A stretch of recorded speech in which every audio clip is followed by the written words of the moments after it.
अब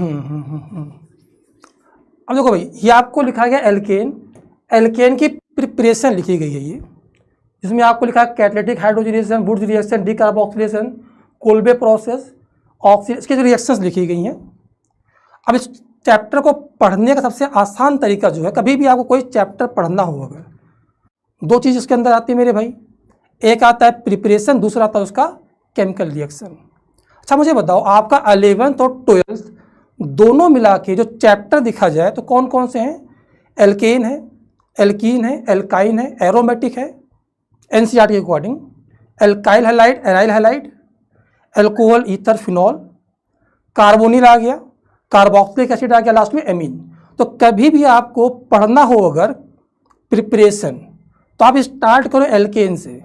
एल्केन से कैसे बनाएंगे, एल्कीन से कैसे बनाएंगे, एल्काइन से कैसे बनाएंगे, ये सबसे आसान तरीका होता है चीज़ों को याद रखने का। पहला जो आपको दे रखा है भाई, alkanes do not react with chemical reagent such as dilute and concentrated HCl। ये कहना चाहता है कि जो एल्केन्स होते हैं वो oxidising agent as well as reducing agent दोनों के लिए क्या होता है, इनर्ट होते हैं, इसीलिए इसको क्या नाम दिया गया, पैराफिन दिया गया।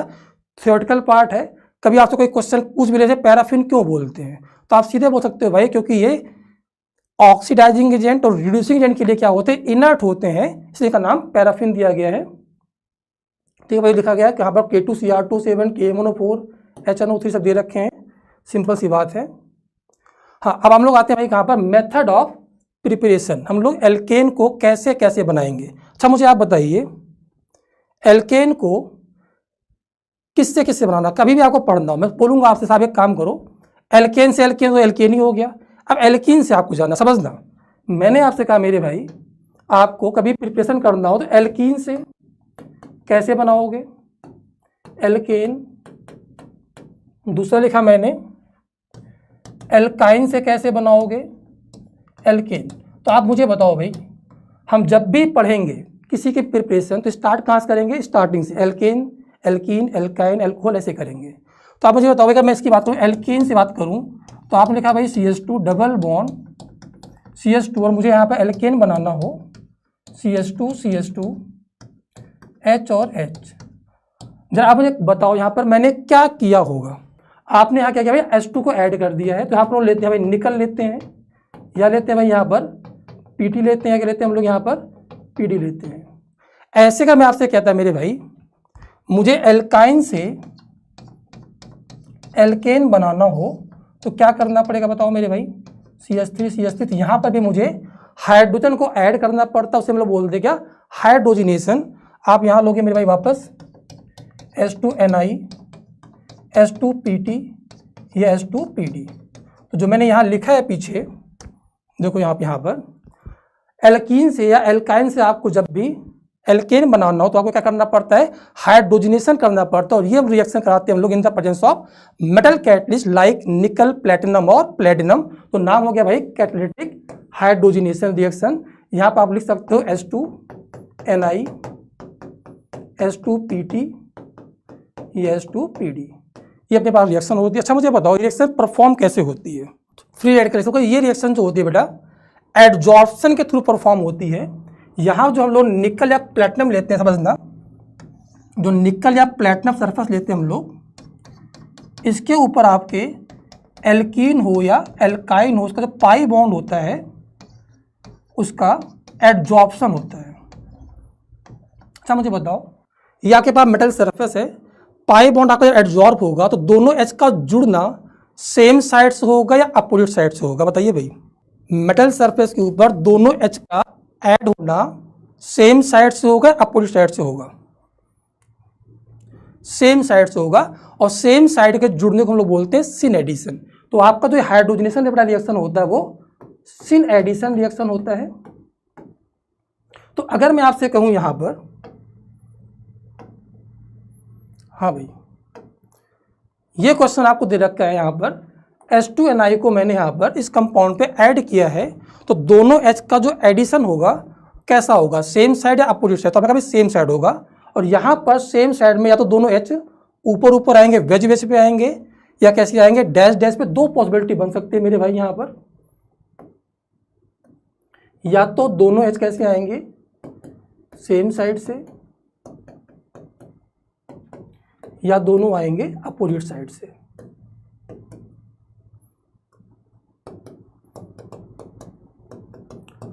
अब देखो भाई यहां पर दो बने, तो क्योंकि आपने अभी स्टीरियोआइसोमर पढ़ लिया है, आप मुझे बताओ ये इसका मिरर इमेज है, ये दोनों कंपाउंड आइडेंटिकल हैं या एनेंसियोमर्स है। देखो भाई दो प्रकार के मिरर इमेज बनते हैं, एक बनता है ऑप्टिकली एक्टिव कंपाउंड का मिरर इमेज और एक बनता है ऑप्टिकली इनएक्टिव कंपाउंड का मिरर इमेज।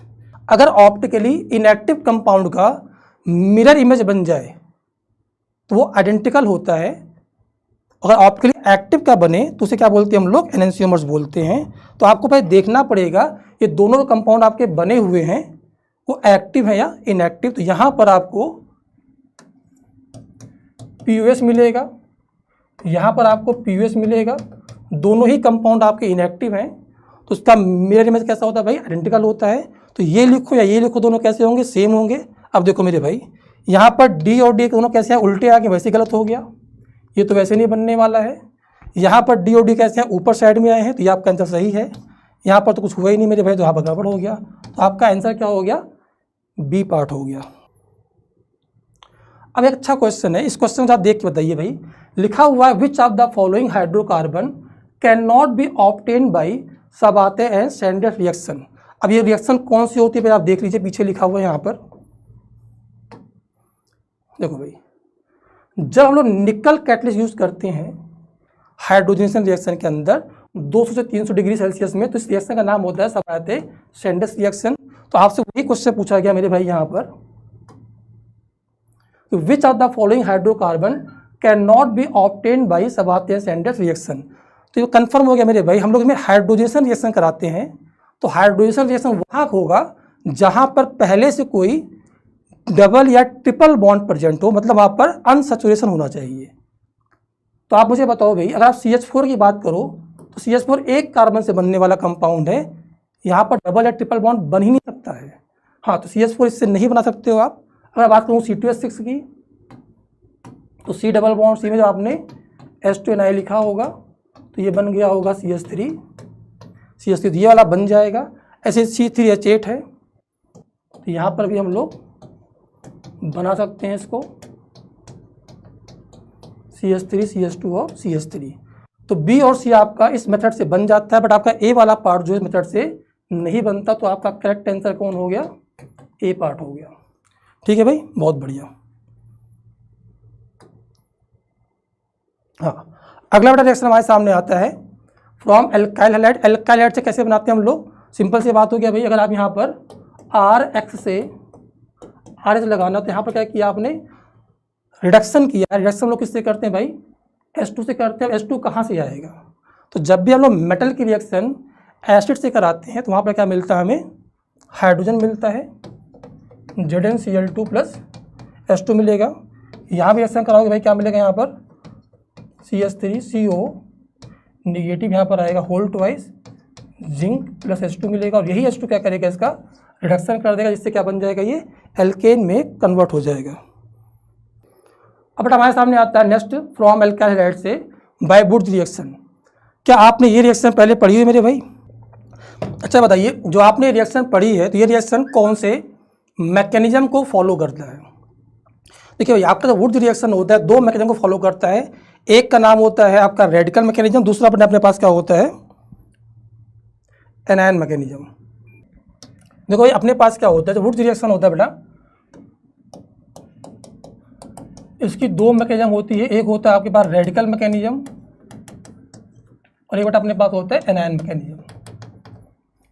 जब भी हम लोग यहाँ पे लेते हैं RX लेते हैं in the presence of sodium ether, तो पहले वाले में बनता है आपके पास R रेडिकल, या हम लोग यहाँ पर RX के साथ में 2 Na लेते हैं मेरे भाई, तो यहाँ बनता है R निगेटिव।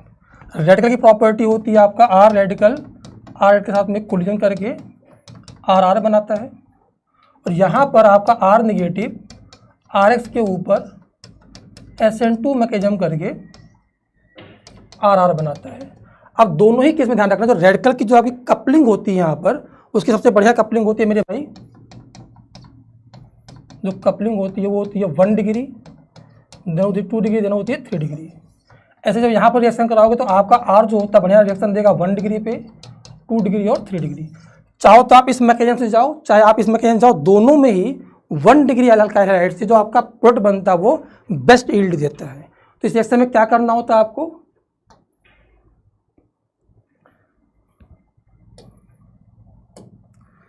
जैसे आपने यहाँ पर लिया भाई यहाँ पर CH3Cl in the presence of 2Na in the presence of ether, आपको बनाना भाई CH3 रेडिकल, और ये CH3 रेडिकल अपनी CH3 रेडिकल से कपलिंग करेगा और बनाएगा CH3 और CH3। अच्छा, आपसे अगर मैं क्वेश्चन पूछूं इस रिएक्शन के अंदर क्या मीथेन को बनाया जा सकता है? नहीं, क्योंकि इस रिएक्शन के अंदर क्या होता है, कपलिंग होती है। तो अगर आपने यहाँ पर एक कार्बन लिया होगा R में, यहाँ 2 मिलेगा, 2 लोगे तो क्या मिलेगा 4 मिलेगा, 3 लोगे तो क्या मिलेगा 6। तो यहाँ पर कपलिंग से इवन नंबर का सिमेट्रिकल एल्केन बनता है। तो आपका वुड रिएक्शन परफेक्ट मेथड होता है कौन से एल्केन को बनाने के लिए, जिसमें नंबर ऑफ कार्बन इवन हो और मामला कैसा हो, सिमेट्रिकल हो। Best method for preparation of symmetrical alkane with even number of carbon. अच्छा, क्वेश्चन अगर हम यहाँ पर पूछें आपसे, अगर मैंने यहाँ पर मिक्स एल्काइल हैलाइड बनाना हो, मुझे मान लो मुझे CH3 CH2 CH3 ये बनाना हो तो क्या करना पड़ेगा? तो आपने कहा इसमें हमें 2 अलग अलग प्रकार के क्या लेना पड़ेगा, एल्काइल हैलाइड को।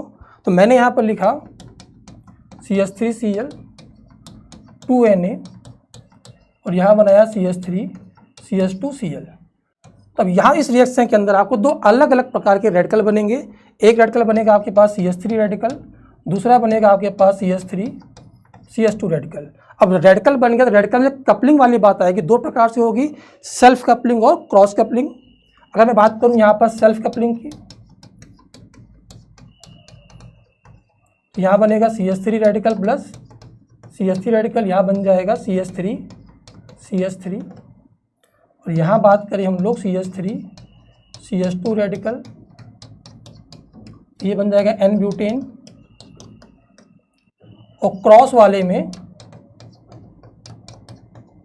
आपका बन जाएगा N प्रोपेन। तो इसमें क्या होता है, मिक्सचर ऑफ प्रोडक्ट बनते हैं, और मिक्सचर ऑफ प्रोडक्ट बनने से क्या होता है, इनके बॉइलिंग पॉइंट ऑलमोस्ट सेम होते हैं, इनको अलग करना आसान काम नहीं है। तो इस मेथड से हम लोग प्योर फॉर्म में अनसिमेट्रिकल एल्केन को नहीं बनाते हैं, तो ये अच्छा मेथड नहीं माना जाता है।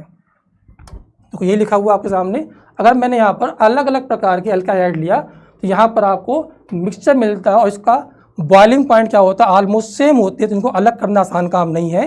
ये अच्छा मेथड नहीं होता है अनसिमेट्रिकल एल्केन को बनाने का। तो इसमें क्या बनाते हैं हम लोग, सिमेट्रिकल एल्केन को बेस्ट यील्ड में बनाते हैं। चलिए, इसमें क्वेश्चन ये पूछा था भाई इसके अंदर हम लोग ईथर को यूज़ क्यों करते हैं। यहाँ पर सोडियम लिया तो ईथर यूज़ क्यों करते हैं? ईथर काम यहाँ पर ये होता है, और आपको देखो ईथर क्या होता है आपका, अगर आप ईथर यूज़ नहीं करोगे तो सोडियम मॉइस्चर से रिएक्शन करके भाई क्या करता है, हाइड्रोजन गैस निकालता है, एनओएच बन जाता है। एक्सोथर्मिक रिएक्शन होती है, और एक्सोथर्मिक होते हैं आग लग जाती है। तो ईथर क्या करता है, हाइड्रोस्कोपिक होता है, वाटर को मॉइस्चर को एब्जॉर्ब कर लेता है, इसका काम यहाँ पर ये होता है। चलिए, अब आपको बताना साहब इस रिएक्शन के अंदर आपका जो प्रोडक्ट बनेगा वो कौन सा बनेगा। अच्छा, मुझे आप बताओ, मैं आपसे क्वेश्चन पूछ रहा हूँ, आपने इसका आंसर B लिखा, C लिखा, A लिखा, कुछ भी हो सकता है, समझना। अब यहाँ पर बड़ा अच्छा कॉन्सेप्ट है, समझिएगा। हाँ भाई, मैंने आपसे कहा CH3 रेडिकल है, और यहाँ पर कौन आया मेरे भाई, CH3 रेडिकल आया। रुको भाई, अब आपको पहले बताना, क्योंकि ये कॉन्सेप्ट बहुत बढ़िया है, आपको बताना पड़ेगा साहब क्या बनेगा। तो आपने कहा देखो यहाँ पर दोनों जुड़ जाएंगे, बन जाएगा CH3 और CH3। अगर मैं आपसे कहता मेरे भाई यहाँ पर अपने पास दे रखा है CH3CH CH3 radical CH3 radical CH3, और एक बार लिखा बेटा यहाँ पर हमने CH3C CH3 रेडिकल CH3 और CH3 रेडिकल। आपको लग रहा है भाई रेडिकल बना हुआ है, फटाफट कपलिंग करा देते हैं, पूरी कहानी बन जाएगी। यहाँ पर आप बना दोगे साहब ये वाला पार्ट, यहाँ बना दोगे आप ये वाला पार्ट। मेरा क्वेश्चन आपसे ये है कि इन तीनों के रेट ऑफ कपलिंग सेम होंगे या डिफरेंट होंगे? आपको भाई कमेंट करके बताना है इन तीनों के रेट ऑफ कपलिंग सेम होंगे या डिफरेंट होंगे। ये बताना पड़ेगा आपको, ये तीनों के रेट ऑफ कपलिंग सेम होंगे या डिफरेंट होंगे? डिफरेंट होंगे। बहुत बढ़िया भाई। क्वेश्चन अभी तक कपलिंग जब होता है तो होता क्या भाई, इस कार्बन का जो प्योर पी ऑर्बिटल है इस कार्बन के साथ में क्या करेगा, ओवरलैप करेगा। ओवरलैप बढ़िया तब होता है जब हिंड्रेंस जो होता है, हिंड्रेंस वो ज़्यादा ना हो मेरे भाई, कम हो। इसका मतलब rate of coupling of radical depends on hindrance. जैसे जैसे आप हिंड्रेंस बढ़ाते जाओगे वैसे वैसे कपलिंग का रेट क्या होगा मेरे भाई, कम होगा। तो आप मुझे बताओ सबसे आसानी से कपलिंग कौन करेगा, 1 डिग्री वाला, 2 डिग्री वाला, 3 डिग्री वाला? तो आपने कहा मेरे भाई ये 1 डिग्री रेडिकल है, ये 2 डिग्री रेडिकल है, कहाँ पर है, 3 डिग्री रेडिकल है। तो यहाँ पर रेट ऑफ कपलिंग जो मेरे भाई आएगा वो आएगा R1 greater than R2 greater than R3। तो कभी आपसे कोई क्वेश्चन पूछे वुड्स रिएक्शन के अंदर जो प्रोडक्ट की यील्ड आती है वो कौन से एल्कालाइड से बढ़िया आएगी, जब यहाँ पर CH3Cl हो या 2 डिग्री वाला क्लोराइड हो या 3 डिग्री वाला। 1 डिग्री, 2 डिग्री, 3 डिग्री में से बेस्ट यील्ड वुड्स रिएक्शन में प्रोडक्ट की कब आएगी, जब आपका अल्काइल हैलाइड कैसा हो, 1 डिग्री, 2 डिग्री या 3 डिग्री? ये बताइए पहले आप। 1 डिग्री अल्काइड की, 1 डिग्री अल्काइड से जो रेडिकल बनेगा 1 डिग्री बनेगा, उसकी कपलिंग क्या होगी, आसान होगी कंपेयर टू 2 डिग्री के, कंपेयर टू 3 डिग्री के। अब यहाँ पर एक क्वेश्चन आपके दिमाग में आ रहा है, बच्चे पूछ भी रहे साहब, स्टेबिलिटी ऑफ रेडिकल तो 3 डिग्री बढ़िया होती है। तो समझना, मैं आपसे रेट ऑफ रिएक्शन नहीं पूछ रहा। 2 चीज़ पे ध्यान रखना आप। जेई मेंस आपसे 2 क्वेश्चन पूछ सकता है। एक तो पूछेगा साहब रेट ऑफ रिएक्शन किसकी बढ़िया है, तो रेट ऑफ रिएक्शन में RDS होता है रेडिकल का बनना, बन सबसे पहले ये गया, बट ये आसानी से कपलिंग नहीं करेगा मेरे भाई, तो इसका जो यील्ड आएगा वो बहुत ही कम आएगा। तो एग्जाम में आप पढ़ लेना, वुड्स रिएक्शन के अंदर यील्ड पूछा गया है या रेट ऑफ रिएक्शन पूछा गया है। यील्ड की बात आएगी तो 1 degree then 2 degree then 3 degree, और अगर वो रेट ऑफ रिएक्शन की बात करें तो 3 degree then 2 degree then 1 degree on the basis of stability of free radical. क्या ये बात आपको समझ में आ गई मेरे भाई? अब रुकना रुकना रुकना, कहानी अभी खत्म नहीं हुई है, कहानी अभी खत्म नहीं हुई है। आप मुझे बताइए, अगर मैं आपसे कहता मेरे पास यहां पर आया Cl, यहां पर आया मेरे भाई Cl, और मैंने कहा मेरे भाई यहां लिखा मैंने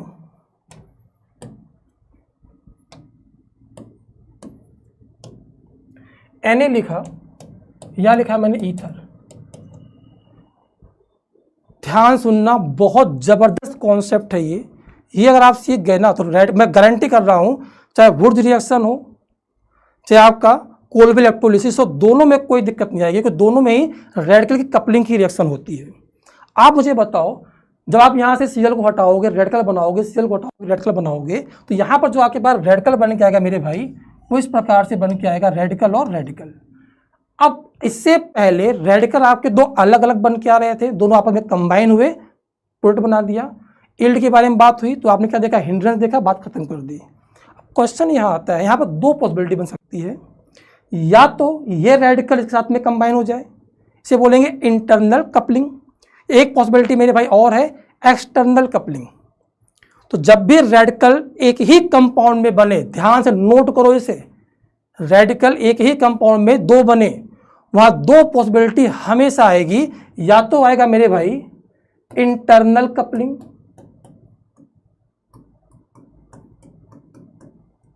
या तो आएगा मेरे भाई एक्सटर्नल कपलिंग। अगर इंटरनल कपलिंग कराओगे तो क्या करना पड़ेगा, तो कैसे बनाओगे, तो आपने कहा देखो भाई, जब इंटरनल कपलिंग कराएंगे तो हम क्या करते हैं, रेडिकल में जो प्योर पी होता है, इस रेडिकल में जो प्योर पी होता है आपस में क्या करेंगे, ओवरलैप कराएंगे।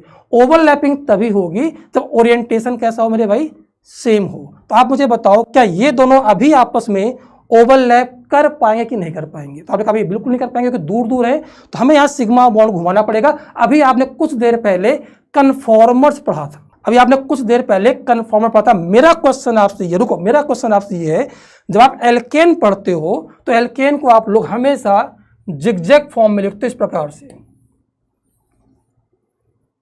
क्यों लिखते हो, कौन बताएगा? जरा आप टाइप करके बताइए भाई। आप कोई भी आप ऑर्गेनिक कंपाउंड को जब भी लिखते हो आप उसे जिगजैग फॉर्म में लिखते हो तो क्यों लिखते हो? इन जनरल कन्फॉर्मर्स के अंदर हम लोग जब एल्काइल ग्रुप होता है तो उसे हम लोग कभी भी फुल्ली क्विस्ड फॉर्म में नहीं लिखते, उसे हम लोग हमेशा एंटी स्टैगर्ड फॉर्म में लिखते हैं, क्योंकि एंटी स्टैगर्ड में क्या होता है, दोनों खोपड़ी क्या होती है, दूर दूर होती है, टकराती नहीं है, तो स्टेबिलिटी ज़्यादा होती है। ठीक है ना।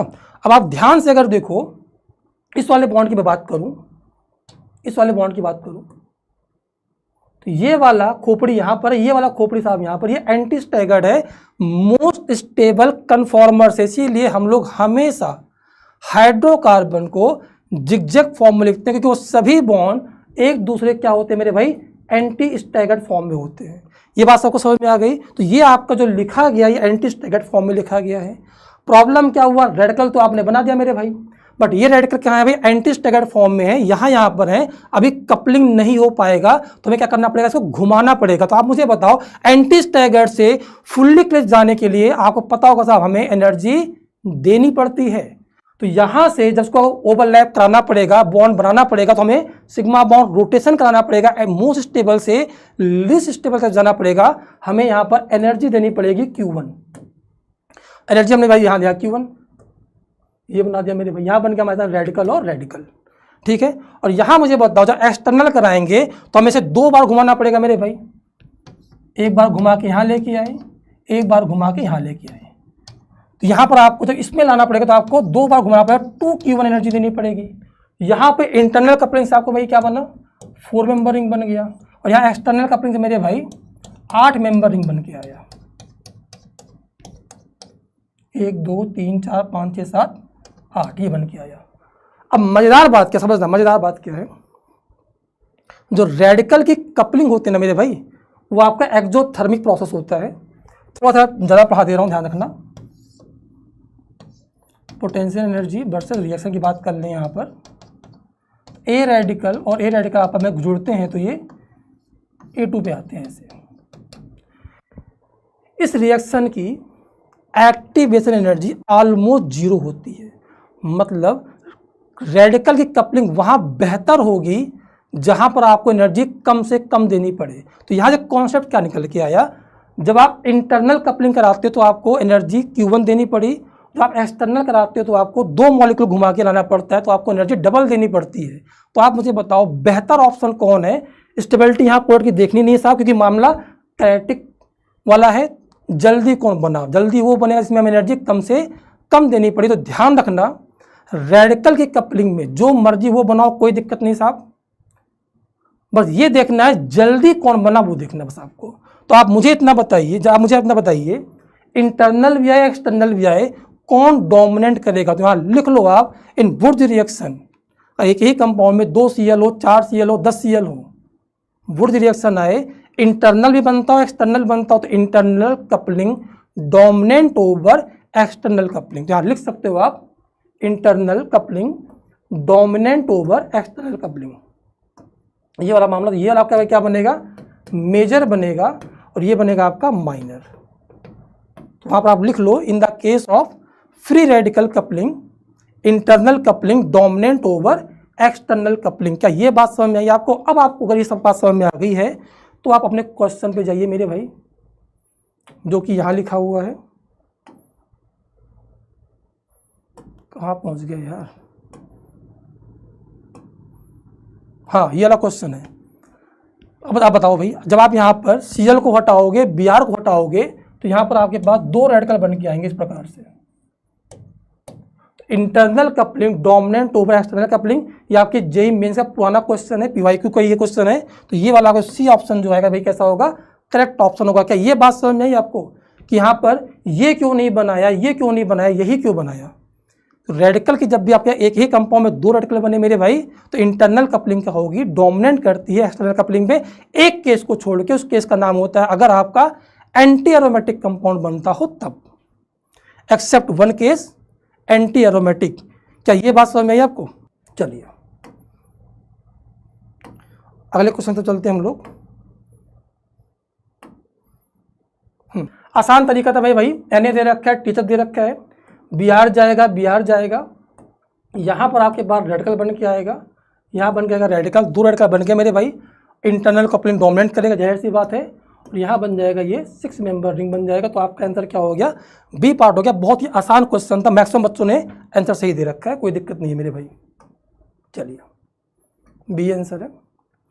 अच्छा ये बताओ भाई, CH3Cl CH3CH2, यहाँ CH3 CH2Cl है, Na ether, which product can not form in the reaction. जरा एक क्वेश्चन आप सॉल्व करके बताइए भाई, इसमें कौन सा नहीं बनेगा। बड़ा आसान क्वेश्चन है। जब भी आपको सोडियम साथ में ईथर दिख जाए, अल्काइड दिख, समझ में आता है मेरे भाई कौन सी रिएक्शन है, वुड रिएक्शन है। हम लोग उसको सॉल्व किससे करते हैं, दो मैकेनिज्म होती है, रेडिकल और एनायन। हमारे लिए आसान पड़ता है रेडिकल वाला, तो CH3 बनाएंगे साहब यहाँ पर रेडिकल, और दूसरा बनाएंगे मेरे भाई CH3 और CH2 रेडिकल। दो पॉसिबिलिटी है, सेल्फ कपलिंग और क्रॉस कपलिंग। सेल्फ कपलिंग कराओगे तो क्या बनेगा, इससे इथेन बन जाएगा मेरे भाई, दे रखा है यहाँ पर। और यहाँ पर अगर हम इसका कराएंगे सेल्फ कपलिंग तो बन जाएगा ब्यूटेन, ये भी दे रखा है मेरे भाई। और क्रॉस कपलिंग कराएंगे तो क्या बन जाएगा, एन प्रोपेन, ये भी सही दे रखा है। ये वाला पार्ट आपका बनने वाला नहीं है। तो आपका आंसर जो करेक्ट आंसर होगा मेरे भाई कौन हो जाएगा, डी वाला। ये आपका ऑप्शन गलत है क्योंकि ये बनने वाला नहीं है। आसान क्वेश्चन, सबको समझ में आ गया था ये तो। अब एक अच्छा क्वेश्चन मेरे भाई, from carboxylic acid by D carboxylation reaction. बेहतरीन है, बस बताओ, मैं एनसीईआरटी के अकॉर्डिंग चल रहा हूँ भाई। आपने पहले इससे बनाया इससे, तो डी कार्बोक्सिलेशन में क्या करते हैं हम लोग, बड़ा आसान तरीका है यहाँ पर, समझिएगा। जब भी आपके पास RCOOH आए, समझना चीज़ों को, मैंने कहा मेरे भाई यहाँ पर मैंने लिखा डी कार्बोक्सिलेशन, ढंग से पढ़ लेना मेरे भाई। और इसके डी कार्बोक्सिलेशन से आपको एल्केन बनाना हो, दो तरीके हैं। एक होता है बाई सोडा लाइम और एक होता है बाई कोलवेज इलेक्ट्रोलिसिस। दो तरीके हैं। अब मजेदार बात क्या है, दोनों में बनने वाले इंटरमीडिएट बिल्कुल अलग अलग हैं। बाई सोडा लाइम के अंदर जब आप यहां लेते हो मेरे भाई NaOH प्लस CO डेल्टा, क्योंकि हम मेंस की बात कर रहे हैं, मेंस की तैयारी कर रहे हैं, तो मैं डायरेक्टली मैकेनिज्म नहीं लिख रहा हूं, डायरेक्ट बता रहा हूं साहब। यहां पर CO2 बाहर जाता है और यहां पर R निगेटिव बनता है, और ये R निगेटिव आपका H लेकर यहां पर H पॉजिटिव लेके आप यहां पर बन जाता है RH। तो इसके अंदर आपका जो एनायन बनता है मेरे भाई, वो क्या होता है, R स्टेप होता है। कैसे बनता है, क्यों बनता है, मैकेनिज्म बता दूंगा अभी। जब आप इसको इलेक्ट्रोलिसिस करते हो, बाई कोलवेज इलेक्ट्रोलिसिस, तो क्या करते हैं भाई, यहाँ पर पहले KVS से रिएक्शन कराते हैं, सॉल्ट बनवाते हैं, और फिर करते हैं दूसरे पार्ट में इसका हम लोग इलेक्ट्रोलिसिस। तो यहाँ पर रेडिकल मैकेनिज्म होती है, यहाँ बनता है R रेडिकल, और R रेडिकल बनने वाला को पता है साहब क्या कराना होता है, कपलिंग कराना होता है। तो कपलिंग होने के बाद ये आपका बनता है R और R। बताइए एग्जाम में क्वेश्चन आपके पास आ जाए, कौन सा कार्बोक्सिलिक एसिड आसानी से डी कार्बोक्सिलेट होगा, ये क्वेश्चन अपने आप में इनकम्प्लीट है। डी कार्बोक्सिलेट किस मेथड से हुआ है, पहले आप इस पे ध्यान देना। दो प्रकार के आपके सिलेबस में है, एक है बाई सोडा लाइम और दूसरा है भाई कोलवेज इलेक्ट्रोलिसिस। सोडा लाइम के अंदर क्या बनता है, CO2 हटा के यहाँ बनाओ निगेटिव, ये R स्टेप होता है, फिर यहाँ लगा दो H।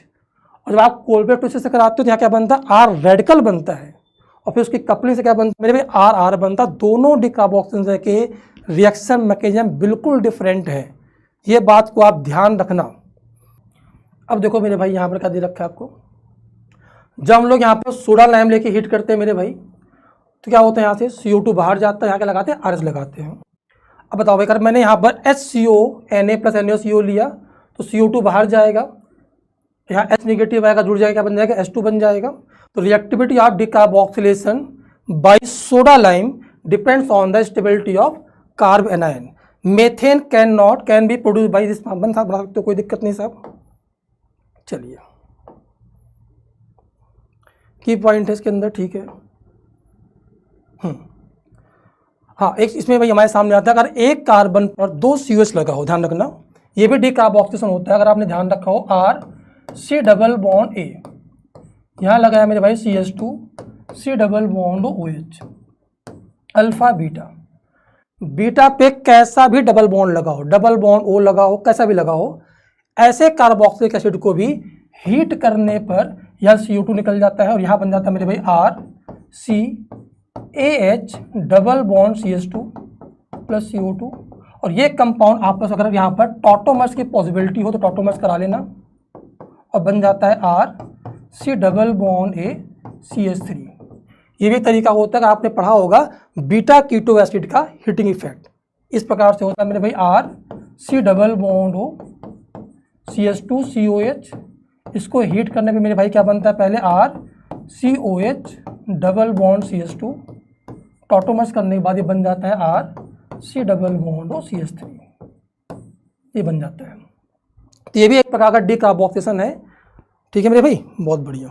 चलिए अब आप मुझे बताओ, अगर मैं आपसे क्वेश्चन पूछता, यहाँ दे रखा है मेरे भाई CH2 COH, यहाँ लगाया मैंने ग्रुप। इफ ग्रुप अपने पास ए पार्ट में लगा हो NO2, बी पार्ट में लगा हो मेरे भाई CH3, सी पार्ट में लगा हो Cl और डी पार्ट में लगा हो H, मैं आपसे पूछता rate of decarboxylation by soda lime कैसे सॉल्व करोगे, बताओ फटाफट मुझे, कैसे सॉल्व करोगे इसको। अब मैंने यहाँ पर डीकार्बोक्सिलेशन फिर से बोल रहा हूँ, दो प्रकार से, एक आपका कोल्वे इलेक्ट्रोलिसिस से और दूसरा आपका सोडा लाइम से। सोडा लाइम में क्या करते हैं भाई, CO2 हटा के क्या बना लो, निगेटिव। जैसे आप CO2 हटा के यहाँ निगेटिव बनाओगे तो ये आपके पास बन के आएगा इस प्रकार से, CH2 निगेटिव यहाँ बन के आया मेरे भाई ग्रुप। अब ये बेंजालिक एनायन बन गया, अभी आपने GOC पढ़ा था, बेंजालिक एनायन के अगर पैरा पे कोई ग्रुप लगा हो तो उसके तीन इफेक्ट लगते हैं, रेजोनेंस भी लगता है, हाइपर भी लगता है और इंडक्टिव भी लगता है। तो यहाँ पर अगर ध्यान से देखो NO2 दे रखा है तो NO2 कौन सा इफेक्ट लगाएगा मेरे भाई, ये लगाएगा आपका -M, CH3 लगाएगा आपका प्लस हाइपर कॉन्जुगेशन, Cl के दो इफेक्ट है, प्लस M भी है और -I भी है, बट आपको पता है इन the case of halogen -I dominant over +M, तो इसको हम लगाएंगे -I वाला इफेक्ट, और H का कोई इफेक्ट नहीं होता, हवा होता है।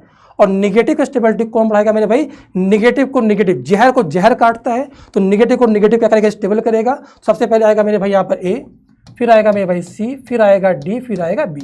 ये आपका रेट ऑफ डीकार्बोक्सिलेशन है बाई सोडा लाइम। क्या ये बात आपको समझ में आया? हाँ, काफ़ी बच्चों ने बिल्कुल सही लिखा है।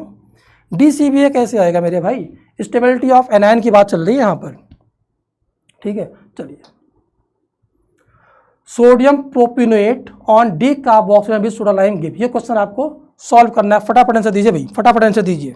अब प्रॉब्लम देखो क्या है ना आपको, अगर आपको सोडियम प्रोपियोनेट नहीं पता है तो क्वेश्चन सॉल्व नहीं होगा भाई। प्रोपियोनेट मतलब कितने कार्बन, 3 कार्बन, तो आपने कहा भाई ये अपने पास बन के आया है CH3 CH2 C double bond O negative Na positive decarboxylation with soda lime, sodium propionate, ये बन गया। आपने यहाँ पर सोडा लाइम लेके हीट कर दिया, CO2 बाहर जाएगा मेरे भाई, और ये बन जाएगा CH3 और CH3, इथेन बन जाएगा मेरे भाई। इथेन आपके पास सिर्फ B ऑप्शन दे रखा है। एक क्वेश्चन मैं आपसे पूछना चाहता हूँ, अगर आप लोग सॉल्व करो तो बहुत बढ़िया क्वेश्चन है, मुझे ऐसा पता नहीं क्यों लग रहा है ये क्वेश्चन आ सकता है। मैंने कहा भाई यहाँ पर मोनो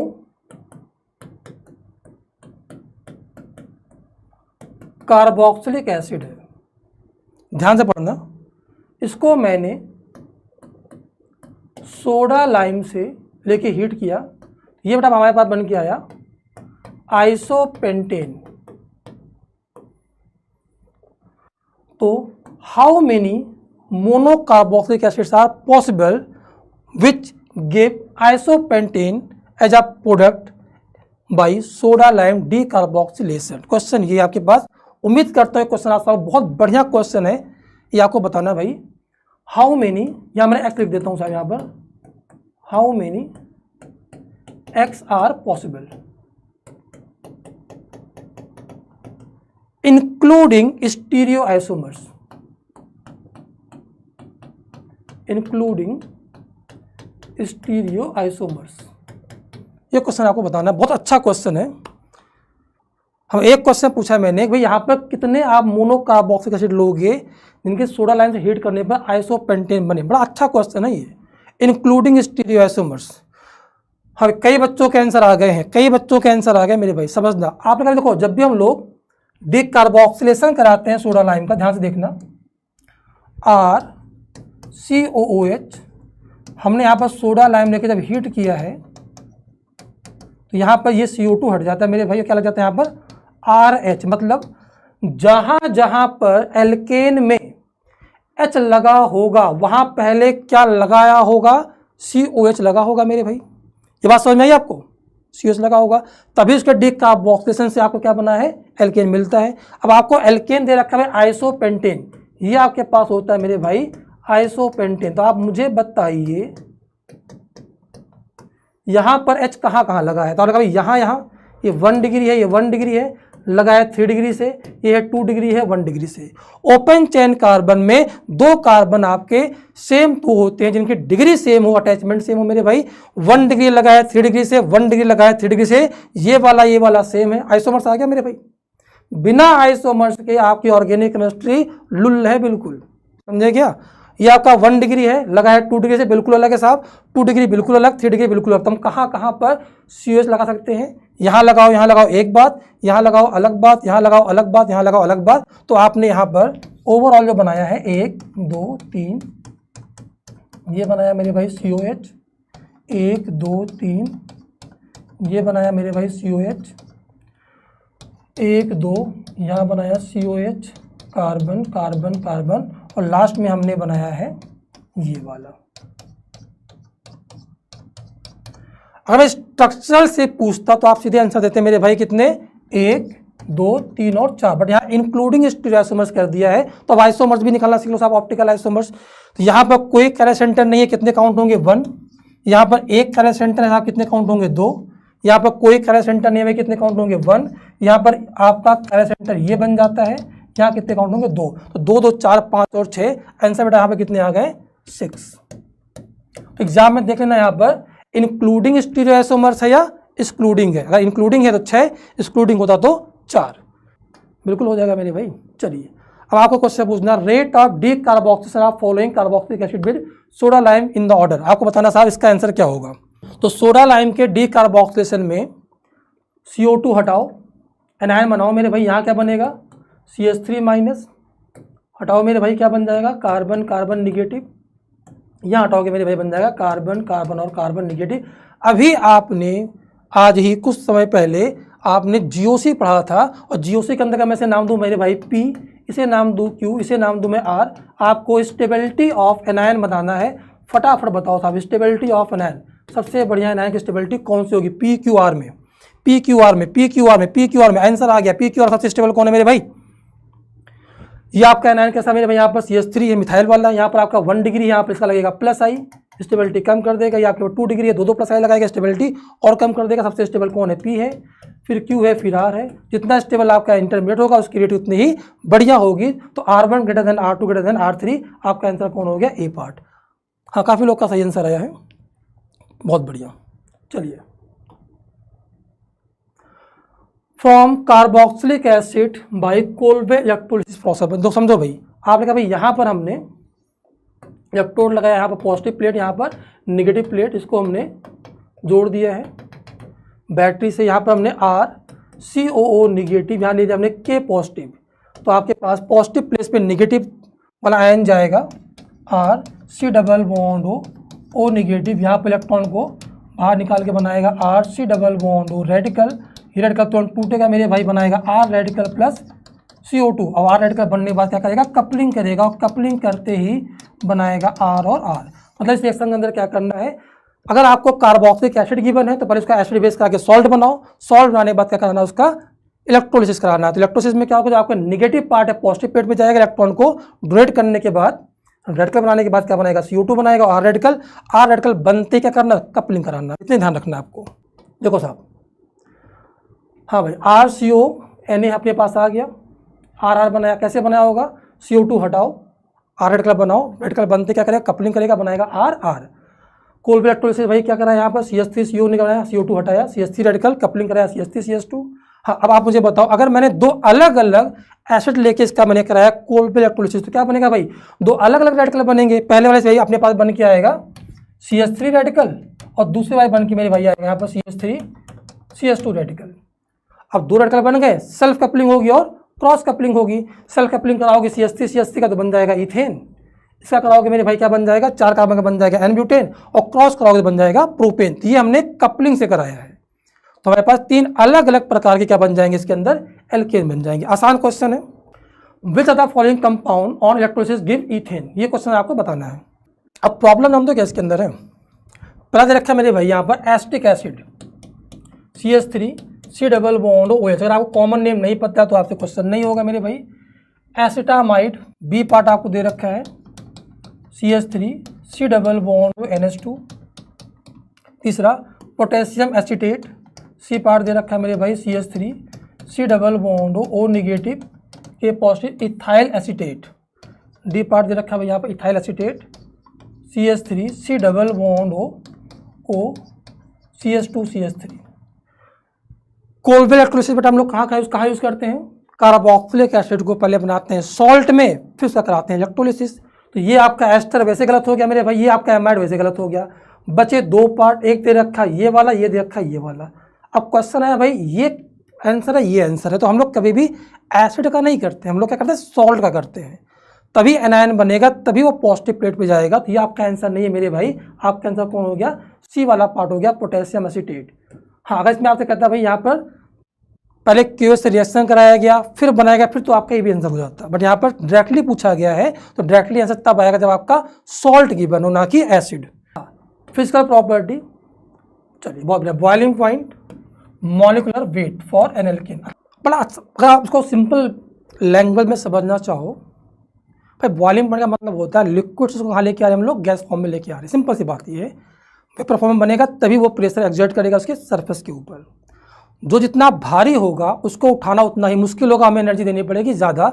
सिंपल सी बात है, जिसका मॉलिकुलर वेट ज़्यादा होगा उसका बॉइलिंग पॉइंट कैसा होगा साहब, ज़्यादा होगा। तो एल्केन के अंदर जिसका मॉलिकुलर वेट ज़्यादा उसका बॉइलिंग पॉइंट ज़्यादा। अमूमन सभी कंपाउंड के हम लोग ऐसा जनरल फॉर्म में बोल देते हैं। आपने भी कुछ देर पहले आइसोमर्स पढ़ा था, हाँ भाई पढ़ा था ना आइसोमर्स। अब आप मुझे बताइए, अगर मैं आपसे कहूँ भाई C5H12, इसके आपके स्ट्रक्चरल आइसोमर्स बनाए थे 3, 1 2 3 4 5, 1 2 3 4 और 5, 1 2 3 4 और 5। अब इन सब के मॉलिक्यूलर फॉर्मूला सेम है मेरे भाई, मास कैसा है, सेम है। तो अब इसमें बॉइलिंग पॉइंट कैसे देखा जाए, यही क्वेश्चन, मज़ेदार बात यही क्वेश्चन कई बार आपसे रिपीट करके पूछे जाते हैं। आप समझना भाई, एल्केन दे रखा है, तो एल्केन में कोई आयनिक बॉन्ड तो है नहीं मेरे भाई। तो एक मॉलिक्यूल लिक्विड फॉर्म में होगा, तो एक मॉलिक्यूल दूसरे मॉलिक्यूल के साथ में कौन से फोर्स ऑफ अट्रैक्शन से जुड़ा होगा, खुद ही बताओ भाई, वैन डर वाल फोर्स से।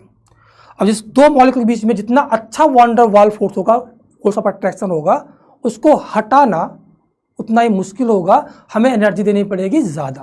मतलब उसका बॉइलिंग पॉइंट क्या होगा, ज़्यादा। मतलब सिंपल सी बात हो गई, जिस मॉलिक्यूल के जिस कंपाउंड के मॉलिक्यूल के 2 मॉलिक्यूल के बीच में इंट्रैक्शन फोर्स मैक्सिमम होगा, उसको लिक्विड से गैस में ले जाने में हमें एनर्जी ज़्यादा देनी पड़ेगी।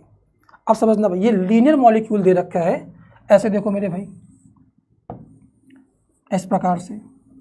जब यहाँ ब्रांच आ गया तो क्या होता है, थोड़ा स्फेरिकल हो जाता है। स्फेरिकल हुआ मेरे भाई तो इस प्रकार से अपने पास आया, और स्फेरिकल हुआ तो और अपने पास आ गया। अब आप मुझे बताइए, इसके 2 मॉलिक्यूल के बीच में infinite contact of van der वाल फोर्स हो सकता है, जबकि यहाँ पर स्फेरिकल होने से कांटेक्ट फोर्स क्या हो गया, थोड़ा सा कम हो गया, यहाँ पर और कम हो गया।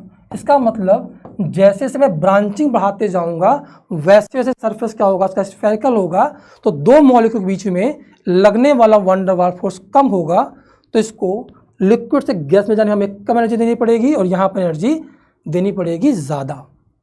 मतलब जैसे जैसे मैं ब्रांचिंग को बढ़ाऊंगा उसका बॉइलिंग पॉइंट कम होता जाएगा। सिंपल सी बात मेरे भाई यही है, यही लिखा हुआ पीछे देखो, van der force of attraction पहले मॉलिक्यूलर वेट से, वो अगर आपका सेम हो जाए, मतलब in the case of isomers हम लोग कहते हैं surface area of the molecule. आसान है मेरे भाई। जैसे यहाँ पर हेप्टेन दे रखा है, हेक्सेन दे रखा और पेंटेन दे रखा है, तो सिंपल हमने किससे देख लिया, मॉलिक्यूलर मास से देख लिया। ठीक है।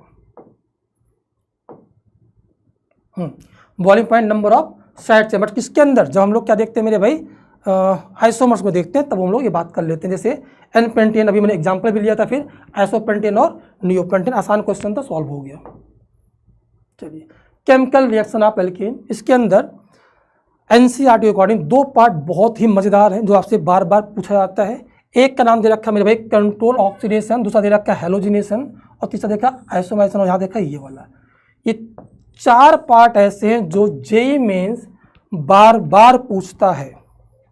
अच्छा, केमिकल रिएक्शन स्टार्ट करने से पहले मैंने पढ़ा तो बहुत जल्दी जल्दी आपको दिया है, एक चार्ट फॉर्म में क्या मैं आपको पूरा लिख दूँ साहब कि कैसे कैसे चीज़ों को आपको याद रखना है। अब जो मैं पढ़ाने जा रहा हूँ प्लीज़ को आप ढंग से बाद में नोट कर लेना, क्योंकि ये काम की चीज़ है, बहुत ही काम की चीज़ है।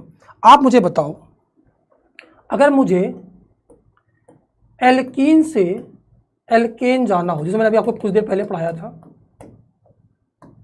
ये चार्ट कैसे करके शॉर्ट नोट्स फॉर्म में बना लेना, मैक्सिमम क्वेश्चन इसी से आपके मेन से तो सॉल्व हो जाएंगे, ये गारंटी मैं देता हूँ आपको।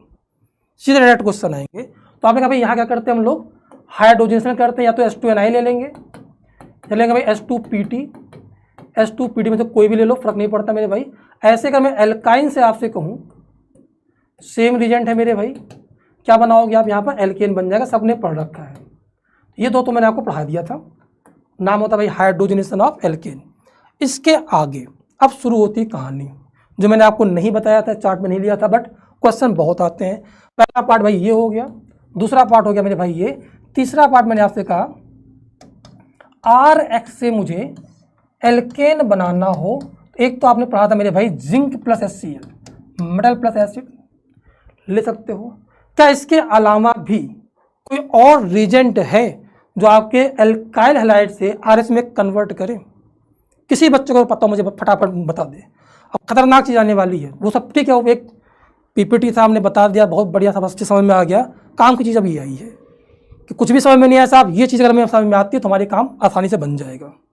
बताओ, अभी कुछ देर पहले पढ़ा मेरे भाई, अगर मैं आपसे कहता भाई यहाँ पर मैंने Na-ethyl लिया, Na-ethyl, तो तरीका तो आप यही है, एल्केन से स्टार्ट करो, फिर एल्कीन आओ, फिर एल्काइन आओ, फिर कहाँ आओगे मेरे भाई, एल्काइल हैलाइड आओगे, एल्कोहल आओगे, ईथर आओगे, कार्बोनाइल आओगे, फिर आओगे एसिड पे, फिर आओगे एमीन पे।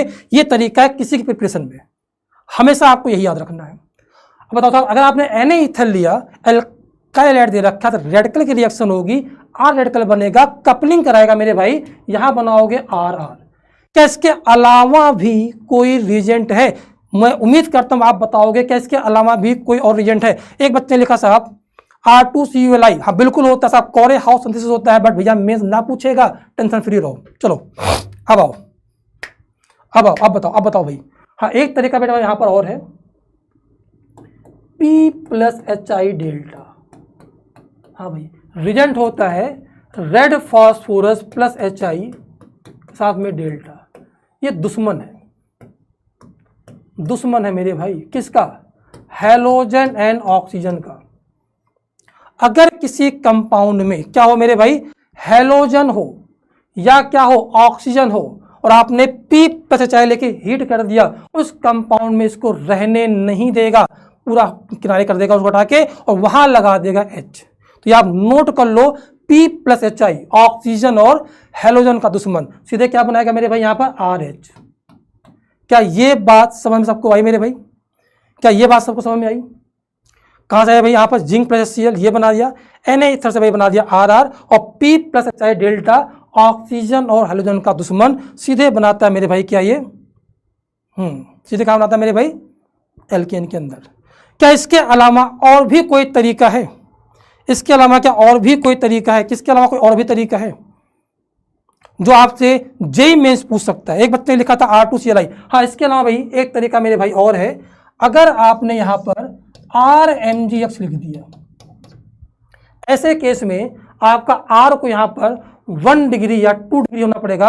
अगर आपने कभी भी SN2 रिएक्शन पढ़ी हो तो, क्या आपने कभी SN2 रिएक्शन पढ़ी हो तो, SN2 रिएक्शन परफॉर्म होती है मेरे भाई 1 डिग्री या 2 डिग्री के ऊपर, ध्यान रखना। ऐसे केस में भी हम लोग यहाँ पर R बना सकते हैं। क्या ये बात क्लियर हुआ मेरे भाई? इसके अलावा बेटा हमारे सामने क्या, तो रिडक्शन मेथड आता है। अगर आपने इसका रिडक्शन कराया, रिडक्शन वो हो सकता है LiAlH4 आए, या हो सकता वो मेरे भाई NaBH4 आए, या आप यहाँ पर H2Ni भी ले सकते हो मेरे भाई, ये तो ले ही रखा आपने इसको। ऐसे केस में भी आप यहाँ पर RH बना सकते हो। तो एल्काइल हैलाइड से अब देखो ये अब तरीका अलग हो गया। अभी आप NCERT के अकॉर्डिंग चल रहे थे, सुनना मेरे भाई, तो मैं आपको दो प्रकार से पढ़ाऊंगा, एक NCERT के अकॉर्डिंग और एक किसी भी चीज़ से कैसे कहाँ पहुँचा जाता वो वाला, ये बड़े काम का है। तो मुझे लगता है कि अगर इस तरीके से पढ़ोगे तो आपको चीज़ें पढ़ना आसान होगा। क्या बोलते हो भाई, जनता क्या बोलती है? क्या ये बात सबको समझ में आ गई? इसके अलावा अगर मैं आपसे कहता मेरे भाई, इसके अलावा मैं कहता फोर्थ नंबर पे अगर मुझे अल्कोहल से एल्केन जाना हो, कौन सा मेथड होगा, जरा मुझे फटाफट बताओ, कौन सा तरीका हो सकता है? सभी तो लिखा ही नहीं था। क्या तरीका हो सकता है भाई, बताओ क्या तरीका हो सकता है? अभी मैंने पढ़ाया था ऑक्सीजन और हैलोजन का दुश्मन, ऑक्सीजन और हैलोजन का दुश्मन। अगर आपने यहाँ पर P+HI लेके हीट कर दिया तो ऑक्सीजन को निकाल के बाहर पटक देगा भाई, बनाएगा यहाँ पर RH। उसके अलावा एक तरीका और है, और किसी बच्चे ने कभी ग्रिग्नार्ड पढ़ा हो, क्या आपने कभी ग्रिग्नार्ड पढ़ा है क्या? ग्रिग्नार्ड इसे रिडक्शन ही बोलते हैं मेरे भाई। अगर मैं मुझे बताओ, अगर मैं आपसे कहता भाई यहाँ पर आया है R- MgX+, ग्रिग्नार्ड एक एनायन का सोर्स है, एनायन 3 रिएक्शन करता है, कहीं लिख लो, याद कर लो, कैसे भी कर लो। तरीका भी क्या होता है, कभी भी आपको कोई एनायन दिखे, कोई भी एनायन दिखे, रिएक्शन चाहे कोई भी, फर्क नहीं पड़ता उसे, या तो वो करेगा मेरे भाई एसिड बेस, सबसे पहले तरीका यही है, या तो जाएगा वो पोलर पाई बॉन्ड पे, या तो जाएगा साहब वो पोलर सिग्मा बॉन्ड के, वो भी एल्काइल हैलाइड पे। ये तीनों ही ना हो तो स्टार्ट हो जाता है आपका कार्बोनाइल का नेम रिएक्शन, जिसे आप लोग बोलते हैं इनोलेट आयन फॉर्मेशन। अगर किसी ने पढ़ा हो तो ध्यान रखना। तो आपका R- हमारे सामने क्या है, यहाँ पर RMgX आपका निगेटिव का सोर्स है। सबसे पहले आप एसिड बेस करेगा, O से लगा बेटा कैसा होता है, एसिडिक होता है। यहाँ एक्टिव के साथ में रिएक्शन करने के बाद वो बनाएगा RH। ये ध्यान रखना। समझ में आई बात? अच्छा क्वेश्चन है ये। तो आप अल्कोहल से अगर आपको एल्केन जाना हो, दो तरीके ध्यान रखना, P+HI डेल्टा ये बना लेगा साहब। अगर आपने ग्रिग्नार्ड साथ रिएक्शन कराया तो अल्कोहल में होता है आपके पास एक्टिव हाइड्रोजन होता है, जो यहाँ से H को ट्रैप करके बनाता है एल्केन। बड़ा शानदार क्वेश्चन है मेरे भाई, ध्यान रखना इस चीज़ को, ठीक है। अच्छा, इसके बाद 5वें नंबर पर आप मुझे बताओ, अगर मैं आपसे कहता हमारे पास यहाँ दे रखा ईथर ROR, मुझे यहाँ पर क्या ऐसा यूज कर लें कि ये एल्केन में कन्वर्ट हो जाए? उम्मीद करेंगे आप यहाँ पर लिखोगे रीजेंट को। तो ऑक्सीजन को हटाना है मेरे भाई, H को लगाना, दुश्मन एक ही है P+HI। अगर आप मुझे बताओ P+HI लेके मैं इसको हीट कर दूं, ऑक्सीजन को निकाल बाहर पटको मेरे भाई, क्या बन जाएगा यहाँ पर 2 मोल RH, ये बन जाएगा। एक ही तरीका है, लिख लो, खत्म कहानी। समझ में आई बात? तो P+HI डेल्टा के दिख जा, P आपका रेड फॉस्फोरस होता है, HI साथ में हीट कर दो, ऑक्सीजन हैलोजन का दुश्मन, दोनों को निकाल बाहर पटको, सीधे बन जाएगा आपके सामने एल्केन। क्लियर कहानी? तो भाई हमारे सामने कहां तक पहुंच गए हम लोग? ये हम लोग पहुंच गए हैं ईथर तक। अब अगला बेटा हमारे सामने था कार्बोनिल। ये बड़ा खतरनाक क्वेश्चन है मेरे भाई। आप मुझे बताओ 6 नंबर पे कार्बोनिल से मुझे एल्केन बनाना है। जेईई मेंस का फेवरेट टॉपिक है, ये फेवरेट टॉपिक है। ऐसा कोई एग्जाम नहीं गया जेईई मेंस का, कोई साल नहीं गया जिसमें क्वेश्चन नहीं पूछा गया है। हर बार आता मेरे भाई, हर बार आता है। आपको पढ़ा होगा क्लीमेंसन रिडक्शन, वुल्फ क्रिस्टनर रिडक्शन। क्या आपने नाम सुना है इसका? क्या नाम सुना है? क्लीमेंसन और वुल्फ क्रिस्टनर। आप मुझे बताओ, कार्बोनाइल दो प्रकार के बेटा होते हैं, एक होता है एल्डिहाइड, एक होता है कीटोन। आप मुझे बताओ R≡COOH, यहां लिखा मेरे भाई, यहां पर ZnHg कॉन्सेंट्रेटेड Cl, क्लीमेंसन रिडक्शन बोलते हैं। और मैंने लिखा मेरे भाई यहां पर NH2OH-, इसको हीट कर दिया मेरे भाई, इसे बोलते हैं हम लोग वुल्फ क्रिस्टनर रिडक्शन। एक अभी आपने और पढ़ा था मेरे भाई, वो था red phosphorus plus HI delta. हाँ जी, ये भी पढ़ा था। अब आप मुझे बताओ, तीनों रीजन ढंग से पढ़ लेना मेरे भाई। रेड फॉस्फोरस HI हर प्रकार के ऑक्सीजन हैलोजन का दुश्मन है, पर ZnHg काउंटेड Cl हो या NH2NH2OH निगेटिव हो, ये आपके सभी ऑक्सीजन का दुश्मन नहीं होते। ये सिर्फ और सिर्फ एल्डिहाइड और कीटोन का दुश्मन है, ध्यान रखना। मैकेनिज्म अभी नहीं बता सकता, मेंस का तो मामला है। इन सभी केस में बेटा हमारे सामने क्या बन के आएगा, RCH3। ये है पूरी कहानी, इंपॉर्टेंट है ये वाला, प्लीज ध्यान रखना। अब दिमाग में क्वेश्चन आपके आना चाहिए, सर जब काम इसी से हो गया था फिर अलग से दो कहें पढ़ाया, जरूरत क्या पड़ी इसकी? तो डिफरेंस क्या है समझ लेना। और आज की डेट में आप 2019, 20, 21, 22, 23, 24 उठा के देखना पेपर जेईई मेंस का, वो खेला इसी के ऊपर है, पूरा खेला इसी पे हुआ है। हर बार आया क्वेश्चन, उठा के देख लेना, हर साल आया क्वेश्चन। आप मुझे बताओ क्या तीनों के मीडियम एक जैसे हैं या अलग अलग है? बस यही कहानी है। ये आप सीख गए, इस क्वेश्चन में फिर कुछ दम बचता नहीं है।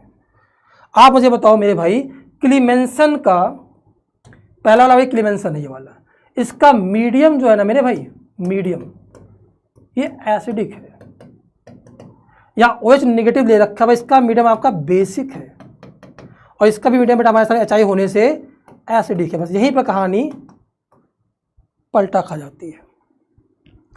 अब भैया जब एल्डिहाइड को एल्केन में कन्वर्ट करते हो, कीटोन को एल्केन में कन्वर्ट करते हो, तो ऐसा तो है नहीं कि आप जो ऑर्गेनिक कंपाउंड है उसमें सिर्फ एल्डिहाइड और कीटोन ही हो, भैया अदर फंक्शनल ग्रुप भी हो सकते हैं। मान लो कीटोन के साथ में एसिड भी दे रखा हो, आपको पता है मेरे भाई, और एसिड दे रखा और आपने गलती से वुल्फ क्रिस्नर यूज कर लिया तो सब चौपट हो जाएगा। क्या दिक्कत होगा भाई, एल्डिहाइड को तो एल्केन में कन्वर्ट कर देगा, बट एसिड के साथ में ये वाला रिएजेंट कर जाएगा एसिड बेस, और वहीं गड़बड़ हो गया। मान लो आपने ऐसा कोई ग्रुप लिया जिसमें एल्डिहाइड कीटोन है, कंपाउंड में एल्डिहाइड कीटोन है, साथ में कोई बेसिक ग्रुप भी लगा हुआ है, और आपने गलती से क्लीमेंसन यूज कर लिया, तो एल्डिहाइड कीटोन को तो एल्केन में कन्वर्ट कर दिया, बट बेसिक के साथ में ये एसिड क्या कर जाएगा, एसिड बेस कर जाएगा, वहां गड़बड़ हो जाएगा। मतलब इसका सेंसिटिव वाले ग्रुप है। और जेईई उठा के देख लेना, पिछले 5 साल में एल्डिहाइड कीटोन के साथ में कोई ना कोई एक ग्रुप और रखता है और पूछता है इसका सबसे बढ़िया रिएजेंट कौन है कन्वर्ट करने के लिए, जो अदर फंक्शनल ग्रुप को या अदर ग्रुप को डिस्टर्ब ही ना करे। यही आपसे क्वेश्चन पूछा जाता है। क्या बात समझ पाए आप मेरी? अब आप मुझे बताइए, मान लो मैं आपसे क्वेश्चन कहता, मेरे भाई यहां पर बड़ा फेवरेट क्वेश्चन है, क्वेश्चन आया हुआ है, एडवांस में भी आया, मेंस में भी आया, और कई बार रिपीट हो क्या आया है। आप मुझे बताओ भाई, यहां लिखा मैंने OH, आप मुझे बताओ यहां लिखा मैंने P+HI डेल्टा, यहां लिखा मेरे भाई यहां पर ZnHG कॉन्सेंट्रेटेड HCl, और यहां लिखा मेरे भाई NH2 OH माइनस डेल्टा। बड़ा बेहतरीन क्वेश्चन है। आपको बताना साहब इसमें क्या क्या बनेगा, क्योंकि ये क्वेश्चन कई बार रिपीट हुआ, तो मैंने क्वेश्चन ही डायरेक्टली वही ले लिया है।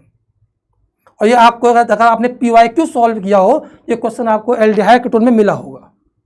हाँ भाई, अब आप मुझे बताओ, P+HI डेल्टा ऑक्सीजन और हेलोजन का दुश्मन, इसको भी गायब किया, भाई यहां बन जाएगा आपका साइक्लोपेंटेन। बहुत बढ़िया साहब। अब यहां हो ZnHG counter Cl, double bond हो तो गायब हो गया साहब, दुश्मन था एल्डिहाइड कीटोन का, गायब कर दिया, तो ये तो आपका बन गया मेरे भाई ये वाला पार्ट OH वैसे का वैसा रहा। बट प्रॉब्लम क्या है, HCl दे रखा हो जिंक HCl के साथ में, तो यहां पर अगर आपने पढ़ा होगा ल्यूकास रिएजेंट, क्या कभी आपने ल्यूकास रिएजेंट पढ़ा है? Concentrated Cl plus anhydride ZnCl2, और ये क्या करता है, आपके एल्कोहल को, खास तरह के 3 डिग्री और 2 डिग्री को एल्काइल हैलाइड के अंदर कन्वर्ट कर देता है। पढ़ा है ना? तो आपको क्या क्या करेगा भाई, ये आपका कन्वर्ट कर देगा यहाँ पर इस वाले पार्ट में, मतलब OH सेंसिटिव ग्रुप है भाई यहाँ पर कॉन्सेंट्रेटेड Cl। अब आओ साहब, यहाँ पर NH2OH क्या बनाया मेरे भाई, ये बन के आ गया आपका, डबल बॉन्ड गायब हो गया, और यहाँ बन के आ गया OH। क्वेश्चन ये आता है साहब, ये अल्कोहल जो है क्या वो OH निगेटिव के साथ में रिएक्शन करेगा या नहीं करेगा, आपको बताना है। अच्छा क्वेश्चन है, अब आप समझना। मैंने कहा GOC अभी आपने कुछ देर पहले पढ़ा था, आप मुझे बताओ, मैंने कहा मेरे भाई ROH, और यहाँ लिखा मैंने OH माइनस।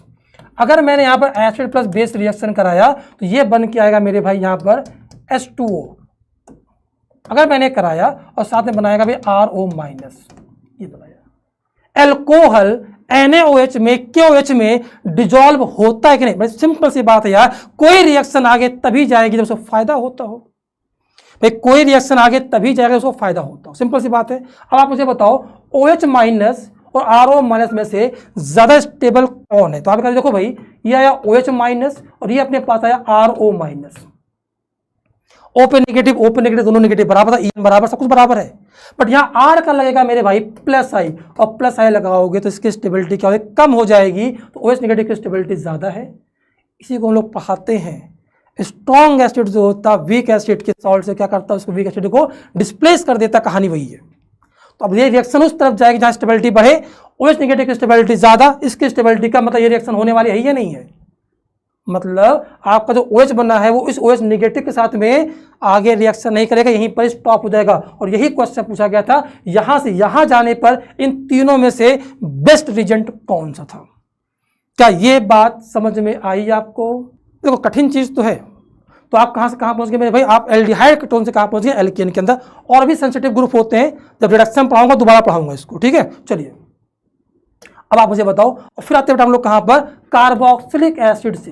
कार्बोक्सिलिक एसिड से मुझे एल्केन में जाना है। तो आप मुझे बताओ कौन कौन सी रिएक्शन हो सकती है। तो आपका बहुत आसान है भाई। एक तो हमने पढ़ा है सोडा लाइम वाला, सोडा लाइम डेल्टा करेंगे भाई बन जाएगा RH, और इसके अंदर एनायन बनता है, इंटरमीडिएट पढ़ा चुका हूं उसके बारे में। और 1 हमारे सामने बनता है, हाँ भाई NaOH लेके इलेक्ट्रोलिसिस कर दें, नाम होता है कोल्बे इलेक्ट्रोलिसिस, या मैं कहूँ साहब KOH लेके मैं क्या कर दूँ इसका इलेक्ट्रोलिसिस, तो यहाँ बनता R रेडिकल, कपलिंग कर जाएगा बनाएगा RR। एक तरीका और है, आप मुझे बताओ अगर मैंने यहाँ पर P + HI लेके से हीट कर दिया, दुश्मन है साहब हटा देगा इसको, और बन जाएगा यहाँ पर RCH3। क्या ये बात समझ पाए आप लोग। तो ये तरीके थे भाई। एमीन से हम लोग डायरेक्टली नहीं बनाते, हमारे सिलेबस में नहीं है साहब, छोड़ दिया उसको मैंने। तो कहाँ से स्टार्ट किया, एल्किन से स्टार्ट किया, एल्काइन से स्टार्ट किया, एल्काइलाइड पे आए साहब, फिर आगे अल्कोहल पे, फिर आगे ईथर पे, फिर आगे एल्डिहाइड कीटोन पे, और फिर आगे कार्बोक्सिलिक एसिड पे। ये तरीके थे हमारे पास, जहां पर मैं कहाँ पहुंच गया, एल्केन में पहुंच गया। उम्मीद करता हूं आपको अगर इस 5-6 पॉइंट ढंग से पढ़ लोगे तो आपको समझ में पूरी कहानी आ जाएगी साहब, कैसे कैसे हम लोग कहाँ पर उसको याद रखना है। 6 नंबर ये हो गया, और 7 नंबर मेरे भाई ये 7 पॉइंट है कि एल्केन को हम लोग कैसे कैसे बना सकते हैं। क्या ये बात क्लियर है आपको। थोड़ा समय लग गया, 10 मिनट लगा हुआ मैक्सिमम समय, बट आपको क्या एक चार्ट मिल गया मेरे भाई कि एल्केन से कैसे, एल्कीन से कैसे, एल्काइन से कैसे, एल्कोहल से कैसे, ईथर से कैसे, सब फटाफट आ गया हमारे पास। ठीक है, एक बना लेना मेरे भाई, आसान तरीका था। ठीक है, अब समझिए, अब हम लोग आते हैं साहब कहाँ पर, इसके केमिकल प्रॉपर्टी पे। केमिकल प्रॉपर्टीज में मैंने आपको लिखा है कंट्रोल्ड ऑक्सीडेशन, हेलोजनेशन, आइसोमेरेशन और एरोमेटाइजेशन। इस पे क्वेश्चन बनता ही बनता है। अब कंट्रोल्ड ऑक्सीडेशन में भाई जहाँ पे जो है एनसीईआरटी की लाइन बाय लाइन लिखा है, ध्यान रखना, या आपसे कह रखा है ध्यान रखना भाई। यहाँ पर अगर मेथेन, अगर आपने एल्केन को O2 साथ में कॉपर लेके हीट किया, कॉपर लेके 523, अब क्वेश्चन, अब यहाँ पर गड़बड़ होता है। हमारे पूरे केमिस्ट्री में, ऑर्गेनिक केमिस्ट्री में हमें कॉपर प्लस 523 केल्विन कहाँ कहाँ मिलता है। आप ऐसे पढ़ोगे तो आपको चीजें याद रहेंगी, मेरा मानना ये है। कोई लिख के बताओ साहब, बताओ साहब, हमें कभी भी कॉपर के साथ में हीट दिख जाए तो हमें कहाँ कहाँ ध्यान रखना, बताओ साहब। मैं बोलना पड़ेगा, ऐसे नहीं कि हमें कभी कॉपर दिख जाए, कोई रिएक्शन दिख जाए, हमें कोई कॉपर अगर हमसे पूछे मेंस में तो कहाँ कहाँ मिलेगा हमें। होती बहुत जगह होगी, हमसे मतलब नहीं। हमारे एनसीईआरटी, हमारे मेंस में कॉपर कहाँ कहाँ आता है। अगर ऐसे पढ़ोगे तो आपको चीजें ध्यान रखने आसान हो जाता है। तो एक तो भाई मिलता है, अगर आप CH4 को O2 लेके कॉपर हीट कर दो तो ये एल्कोहल के अंदर क्या होता है, ऑक्सीडेशन हो जाता है। इसके अलावा अगर आपने एनसीईआरटी पढ़ी हो, 1 डिग्री एल्कोहल को कॉपर लेके हीट कर दो, ऑक्सीडेशन कर देता है एल्डिहाइड में। 2 डिग्री एल्कोहल को लेके कॉपर लेके हीट कर दो साहब, कीटोन के अंदर ऑक्सीडेशन कर देता है, और 3 डिग्री एल्कोहल में डिहाइड्रेशन कर देता है। एक तो यहां यूज होता है। उसके अलावा किसी ने पढ़ा हो बेंजीन डाइजोनियम सॉल्ट की reaction, copper plus HBr HCl पढ़ा है आपने, एक वहां पढ़ता है। ये 3 जगह हमारे एनसीईआरटी में गिवन है।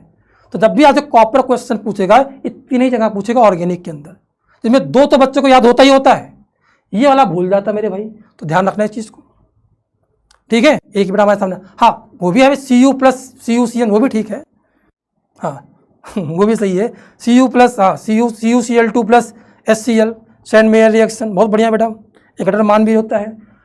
दूसरा MO2O3 लेके हीट करोगे इसके बाद क्या बनेगा, फॉर्मेल्डिहाइड बनता है। और आपने यहाँ पर MnCH3CO होल्टे Mn लेके हीट करते हो तो ये बनता है आपका एसिटिक एसिड। तीनों आपके NCERT की बने मेरे भाई, इंपॉर्टेंट है,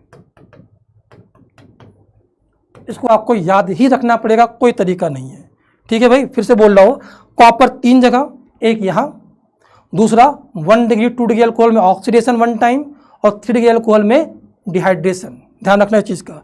और एक कहा था भाई benzene diazonium salt reaction copper plus HX के साथ में या CuX प्लस।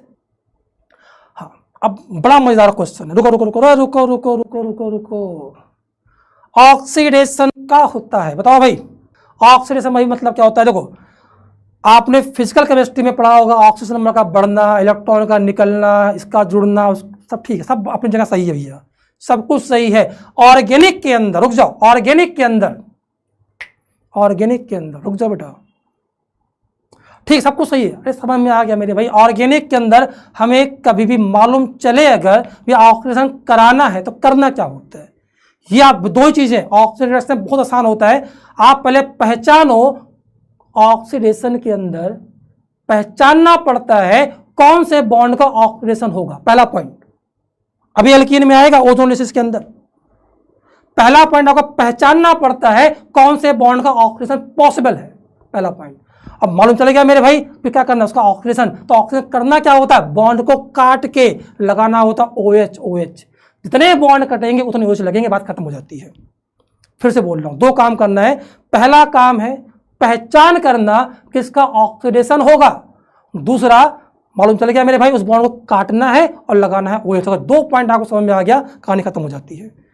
ये अगर 2 बात आपको समझ में आ गई तो आपका KMnO4 K2Cr2O7 chromic acid, Jones reagent, Tollens, Fehling, Benedict, PC सब कुछ खत्म हो जाता है, कहानी इतनी है बस, समझे क्या, समझो। अभी मैंने कुछ देर पहले आपको बताया था alkanes are inert for oxidation and reduction reaction, paraffin नाम तभी होता है, परंतु एक एल्केन ऐसा है जिसका ऑक्सीडेशन होता है, वो भी किससे, ऑक्सीडाइजिंग एजेंट से। स्ट्रॉन्ग ऑक्सीडाइजिंग एजेंट कौन सा यहाँ पर है, KMnO4 है। ये क्या बोलता है, हम सभी एल्केन का नहीं करते, पर अगर किसी एल्केन के पास 3 डिग्री हाइड्रोजन हो, नोट करो NCERT की लाइन है, जैसे इसी के नीचे लिखा हुआ है, NCERT में एल्केन चैप्टर में 1 2 3 बार 4 लिखा गया है, alkanes are generally inert for oxidation and reduction reaction, but alkane which have 3 degree hydrogen is easily oxidized by strong oxidizing agent like KMnO4 at high temperature। चलो बहुत बढ़िया। तो मेरे भाई ये आपको दे रखा है 2 मिथाइल प्रोपेन, कैसे बनता है, ऐसे बनता है 1 2 3 4, ये बताओ मेरे बाबू कैसा अच्छा, ये 3 डिग्री H है, और 3 डिग्री अगर आपके एल्केन में है तो इसका KMnO4 जो होगा आसानी से क्या कर देगा, ऑक्सीडेशन। कन्फर्म हो गया भाई, मालूम चल गया ऑक्सीजन होगा। करना क्या होता है, बॉन्ड को काटो लगा दो OH, बॉन्ड कटेगा लगेगा OH, ये कन्वर्ट हो जाएगा कार्बन कार्बन और OH, खत्म। समझा क्या, हाँ भाई समझ में आया। 2 काम करना है, पहला काम करना मेरे भाई पहचान करना कौन से बॉन्ड का ऑक्सीडेशन, सुन लो, रुको, चलो समझो मेरे लाल, पूरी केमिस्ट्री में 3-4 प्रकार के बॉन्ड होते हैं। पहला, अगर किसी कार्बन से लगा हो ऑक्सीजन, ध्यान से सुनना मेरी बात, किसी कार्बन से लगा हो ऑक्सीजन और उस कार्बन से लगा हो H, तो ये वाला बॉन्ड होता है ऑक्सीडाइजेबल बॉन्ड। क्या होता है मेरे भाई, ऑक्सीडाइजेबल बॉन्ड। ये वाला बॉन्ड आपका है ऑक्सीडाइजेबल बॉन्ड। सारे बताओ, ये जो ऑक्सीजन लगा है सिंगल बॉन्ड से डबल, कैसे भी लगाओ फर्क नहीं पड़ता मुझे। आपने कहा मेरे भाई C डबल बॉन्ड O लगा हो, यहाँ लगा हो H, ये भी कैसा है, ऑक्सीडाइजेबल बॉन्ड। तो पहला पार्ट साहब ये हो गया। दूसरा सी डबल बॉन्ड सी दिख जाए मेरे भाई, ये बॉन्ड कंप्लीट होता है ऑक्सीडाइजेबल। तीसरा सी ट्रिपल बॉन्ड सी हो मेरे भाई, ये पूरा कंप्लीट बॉन्ड कैसा होता है ऑक्सीडाइजेबल। इसके अलावा अगर और कहीं होता है तो स्पेशल केस है, जैसे अभी आपने पढ़ा, सुन लो वापस, और ज्यादा नहीं है, 4 हैं स्पेशल केस। एक है साइड चेन ऑक्सीडेशन, एक अभी एल्केन पढ़ा, 2 और बचे, बस खत्म। फिर सुनो, कार्बन से लगाओ ऑक्सीजन, उसमें क्या लगाओ H, तोड़ो लगाओ OH, तोड़ो लगाओ OH, डबल बॉन्ड में लगा H कैसा है ऑक्सीडाइजेबल। पहचान करना होता है कौन से बॉन्ड का होगा ऑक्सीडेशन, पहचान कर लिया साहब, बॉन्ड को काटना है, OH लगाना है, बात खत्म। इतना ही कहानी है, बस समझे क्या। इसकी 3 के अलावा कभी कुछ दिख जाए तो मेरे भाई वो पर्टिकुलर रिएजेंट का स्पेशल केस होता है। 3 या 4 ही है आपके सिलेबस में जो आपको ध्यान रखना पड़ता है। उसमें एक तो बेयर्स है, एक साइड चेन ऑक्सीडेशन पढ़ाऊंगा, जब ऑक्सीडेशन आएगा तब बता दूंगा आपको। समझे क्या?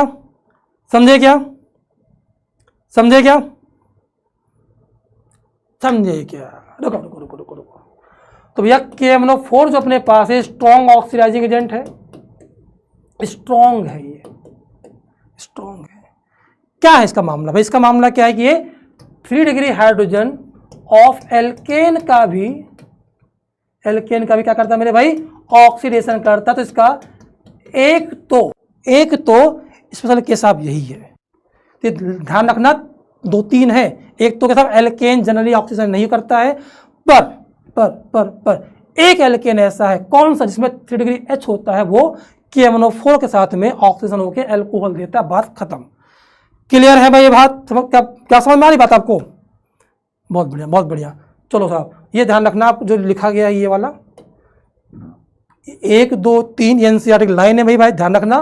कॉपर साथ लेके हीट करोगे तो एल्कोहल, MO2O3 साथ लेके हीट करोगे तो फॉर्मेल्डिहाइड, और आप यहाँ पर CH3CO Mn लेके हीट करोगे तो एसिटिक एसिड। 3 पॉइंट ये ध्यान रखना। और एक पॉइंट आपके पास दे रखा है मेरे भाई, KMnO4 साथ में सभी एल्केन नहीं करते, वही एल्केन करेगा जिसके पास 3 डिग्री कैसा हो, हाइड्रोजन हो, ये वाला। बॉन्ड तोड़ो, OH लगा दो, बात हो गई खत्म। क्लियर है? हाँ, अब बच्चे पूछ रहे साहब इसमें कैसे क्या बनाएंगे, इसके लिए आपको रुकना पड़ेगा आधा घंटा, आ जाएगा तो बात कर लेंगे, समझे आप? चलिए, बहुत बढ़िया।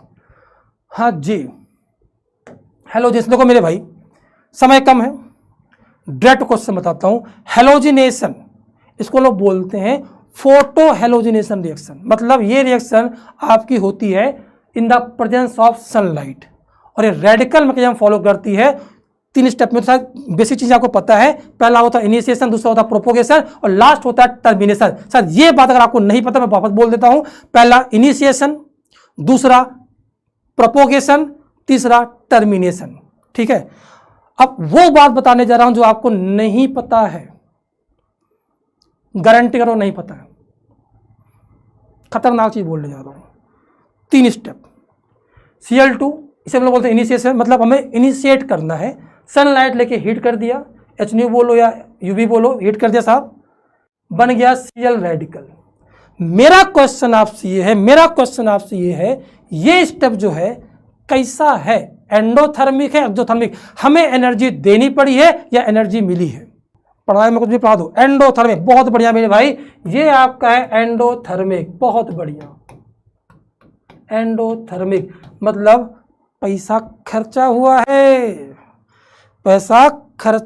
रुक जा। उसके बाद दूसरा दे रखा मेरे भाई, ये रेडिकल, बना हुआ रेडिकल 3 काम करता है, या तो कपलिंग करता है, Cl रेडिकल आसान तरीका है, वापस जुड़ेगा, Cl2 बनाएगा, जहां से आए थे वहीं का वहीं पहुंच जाओगे, कोई फायदा होने वाला नहीं है। Cl2 था, HNO लेके बनाया 2Cl रेडिकल, बना हुआ रेडिकल कपलिंग करेंगे, क्या करोगे, वहीं पहुंच जाओगे, कुछ ना मिलने वाला। कहा तब कहा कुछ नहीं करेंगे तो किसी टकराएंगे, और टकराएंगे तो चूर चूर हो जाएंगे सब। तो कहा कौन है? कहा एल्केन है। एल्केन से टकराया साहब, यहां बनाया HCl और यहां बनाया CH3 रेडिकल। बना हुआ CH3 रेडिकल या तो कपलिंग करेगा साहब, और कपलिंग करेगा तो क्या बनाएगा मेरे भाई, ये बनाएगा CH3 रेडिकल खत्म हो गया, मतलब चेन टर्मिनेट हो गई, ये अलग स्टेप हो गया। और ये रेडिकल और क्या कर सकता है भाई, Cl2 टकरा के बनाएगा CH3Cl, बनाएगा Cl रेडिकल। फिर ये आ गया यहाँ पर, फिर आया यहाँ पर, फिर कहानी चलती रहेगी। मतलब ये एक लूप रिएक्शन बन गई है। ध्यान रखना, ये आपका लूप रिएक्शन बन गया। ध्यान सुनना, लूप रिएक्शन। सब बताओ, रेडिकल सबसे पहले कपलिंग करना चाहता है तो ये वाला मेजर काहे नहीं बना, ये काहे बनाते हो? मेरा पहला क्वेश्चन, 2 क्वेश्चन है, पहला क्वेश्चन मेरा ये है, क्योंकि ये एक लूप रिएक्शन है, रेडिकल के एक लूप आ गया है, इस लूप से बाहर जा ही नहीं पा रहा है, और जैसे ही बाहर गया इसकी प्रोबेबिलिटी कम है। CH4 टकराया Cl से, CH3 रेडिकल टकराया Cl2 से, CH3Cl, फिर Cl रेडिकल, फिर यहीं पहुंच गया। कहानी चलती रहेगी कब तक, जब तक CH3 टकरा जाए, या Cl टकरा जाए, या CH3Cl टकरा जाए।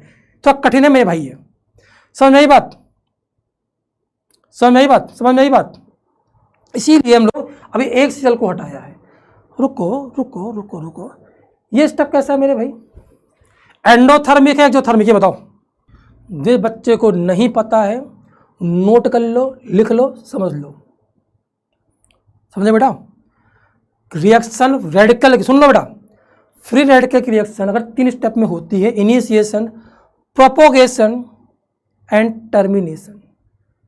प्रोपोगेशन स्टेप अगर कहीं पर है, नोट कर लो, कोई रिएक्शन प्रोपोगेट तभी होता है रेडिकल में तो एक्सोथर्मिक हो, ऑलवेज एक्सोथर्मिक। या कोई भी चीज आगे प्रोपोगेट तभी करती है, कोई बिजनेस आगे प्रोपोगेट तभी करता है जब फायदा हो, और नुकसान हो गया ना, खत्म है कहानी। इसे याद रखो यार, कोई बिजनेस आगे प्रोपोगेट तभी करेगा ना जब फायदा हो, अगर नुकसान होगा तो काहे प्रोपोगेट करेगा यार, समझे क्या?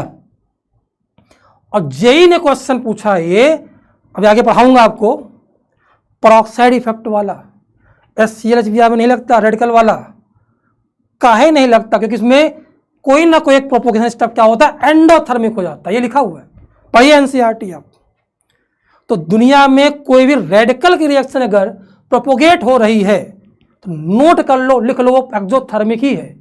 अगर वो एंडोथर्मिक हो गया, क्या हम न जा रहे इस रास्ते से, हम ना पसंद कर रहे हैं भाई फिर रेडिकल रिएक्शन, समझे क्या? समझे क्या मेरे भाई? अरे भैया एल्केन चल रहा है यार, एल्केन बढ़ा रहे हैं, देख लो CH3Cl, यहां पर मैंने एक H को हटा के क्या लगाया, Cl लगाया है। अच्छा मुझे बताओ इस पूरे रिएक्शन में ये लिखा हुआ भाई, चैन टर्मिनेशन में दो रेडिकल आपस में जुड़ के क्या बनाते हैं, रिएक्शन को खत्म कर देते हैं, इसकी पॉसिबिलिटी भी बनती है। बहुत बढ़िया मेरे भाई। अच्छा रिएक्टिविटी क्या भाई, यहाँ पर F रेडिकल आया, Cl रेडिकल आया, Br रेडिकल आया, I रेडिकल। अभी आपने कुछ देर पहले आज ही पढ़ा था स्टेबिलिटी ऑफ इंटरमीडिएट। मैं आपसे 3 चीज पूछूंगा, रुक जाओ, रुको। मैंने पूछा मेरे भाई F positive, Cl positive, Br positive, I positive, F negative, Cl negative, Br negative, I negative, और यहाँ पूछा मैंने F radical, Cl radical, Br radical, I radical. अरे मेरे भाई आपको जीओसी पहले काहे पढ़ाई गई, आइसोमर्स पहले क्यों पढ़ाया गया? पता है आने वाला है रिएक्शन, जीओसी नहीं आता, स्टेबिलिटी नहीं आती, आइसोमर्स नहीं आता, समझ में नहीं आया कुछ। समझना, इसमें सबसे स्टेबल कौन, इसमें सबसे स्टेबल कौन, इसमें सबसे स्टेबल कौन, ये आपको बताना है। बताइए।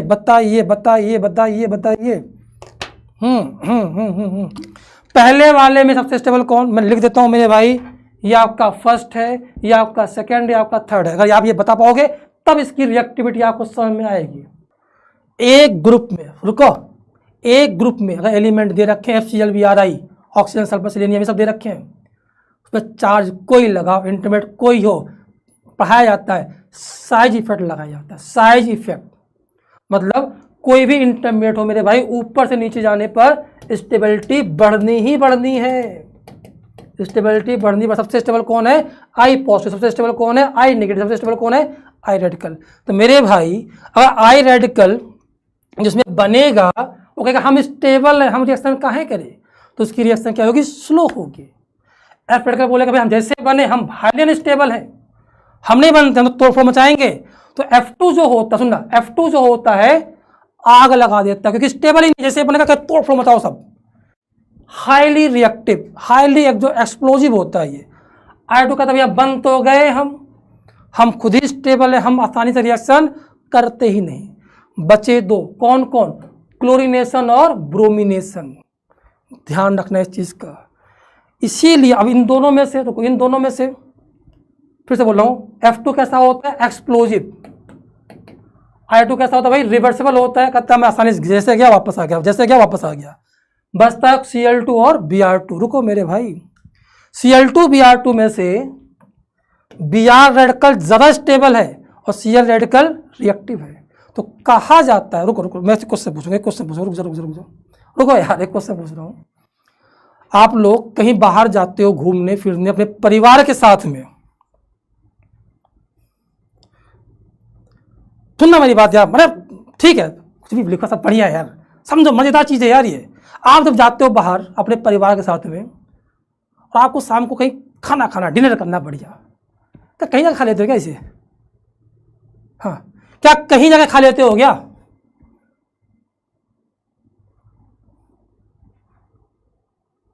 अबे ऐसे तुम्हारी बात नहीं हो रही भाई, परिवार की बात हो रही है। क्या अपनी बात क्यों कर रहा है यार? तू तो कहीं भी खा लेता है, तेरी बात अपनी बात क्यों कर रहा है यार?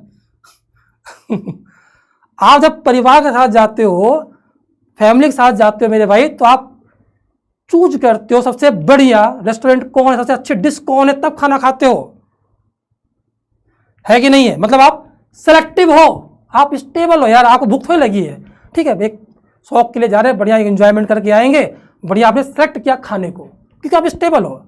दूसरा केस समझना, एक भिखारी है 15 दिन से भूखा पड़ा बेचारा, 50 रुपये उसके हाथ में आए, अब वो पूरे शहर में ढूंढेगा क्या सबसे बढ़िया खाना कहाँ मिलता है? ना, वो ढूंढता है इतने कम पैसे में ज्यादा खाना कहाँ मिलेगा।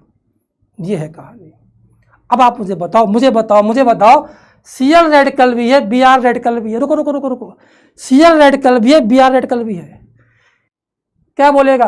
अरे हम स्टेबल है यार। जब भी रिएक्शन करेंगे ना सोच समझ के करेंगे, सोच समझ के, हाईली सिलेक्टिव। ये कहेगा भैया हम इसके पड़ोसी हैं, ये आग लगाता हम भी आग लगाएंगे, मतलब हम भूखे हैं, अनस्टेबल हैं, हमें तो ये बताओ कम पैसे में ज्यादा हाइड्रोजन कहाँ मिलेगा। मतलब Cl2 जो होता है वो हाईली रिएक्टिव प्रोसेस है, जबकि ब्रोमिनेशन जो होता है हाईली सिलेक्टिव प्रोसेस है। ये बात समझ में आई कि नहीं है बताओ? क्योंकि जेई आपसे ये पूछता नहीं है, I2 वाला पूछा आता है, बताऊंगा अभी। Br2 Cl2 में आपसे कंपेयर कराएगा मेरे भाई, कौन स्टेबिलिटी देख के बात करेगा और कौन तोड़ फोड़ मचा के बात करेगा। स्टेबिलिटी देख के बात कौन करता है? क्या भैया जो सिलेक्टिव होगा वो ढूंढता है सबसे बढ़िया स्टेबल कहाँ है, आराम से बैठूंगा, आराम से खाना खाऊंगा, ये बात करता है। क्या बात समझ में आई आपको? समझ में आई बात आपको? समझना मेरे भाई, आपसे कहा गया, मैंने कहा मेरे भाई CH3 यहां लिखा मेरे भाई, CH3 यहां लिखा मेरे भाई, CH3 यहां लिखा मैंने H। मैंने कहा आपसे Br2HNO। समझना, अच्छा क्वेश्चन है मेरे भाई, समझ लेना मेरे भाई, क्योंकि इस पे क्वेश्चन बहुत बनते हैं। कहा मेरे भाई देखो, ये आपका 1 डिग्री वाला H है, ये आपका 1 डिग्री वाला है, ये आपका 1 डिग्री वाला है, ये आपका 3 डिग्री वाला H है।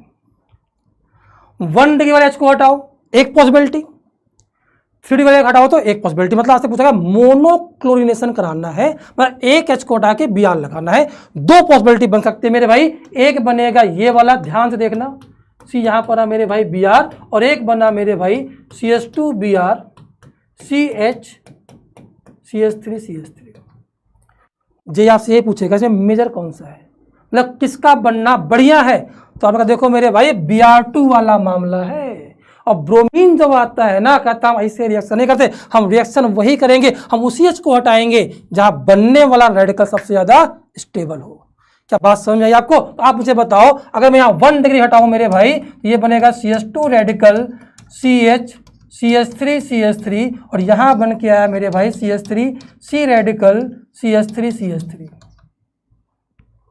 अभी कुछ देर घंटों पहले आप रेडिकल की स्टेबिलिटी पढ़ के गए हो। 1 डिग्री, 2 डिग्री, 3 डिग्री में सबसे स्टेबल कौन? 3 डिग्री है। फिर कौन? 2 डिग्री है। फिर कौन? 1 डिग्री। मेरे भाई ये 3 डिग्री वाला है, ये 1 डिग्री वाला है, इसकी स्टेबिलिटी ज्यादा ब्रोमिनेशन वाला है। कहता भैया खाना तो वहीं खाएंगे जहाँ स्टेबिलिटी सबसे बढ़िया हो। समझे क्या? हाँ भाई, समझे क्या?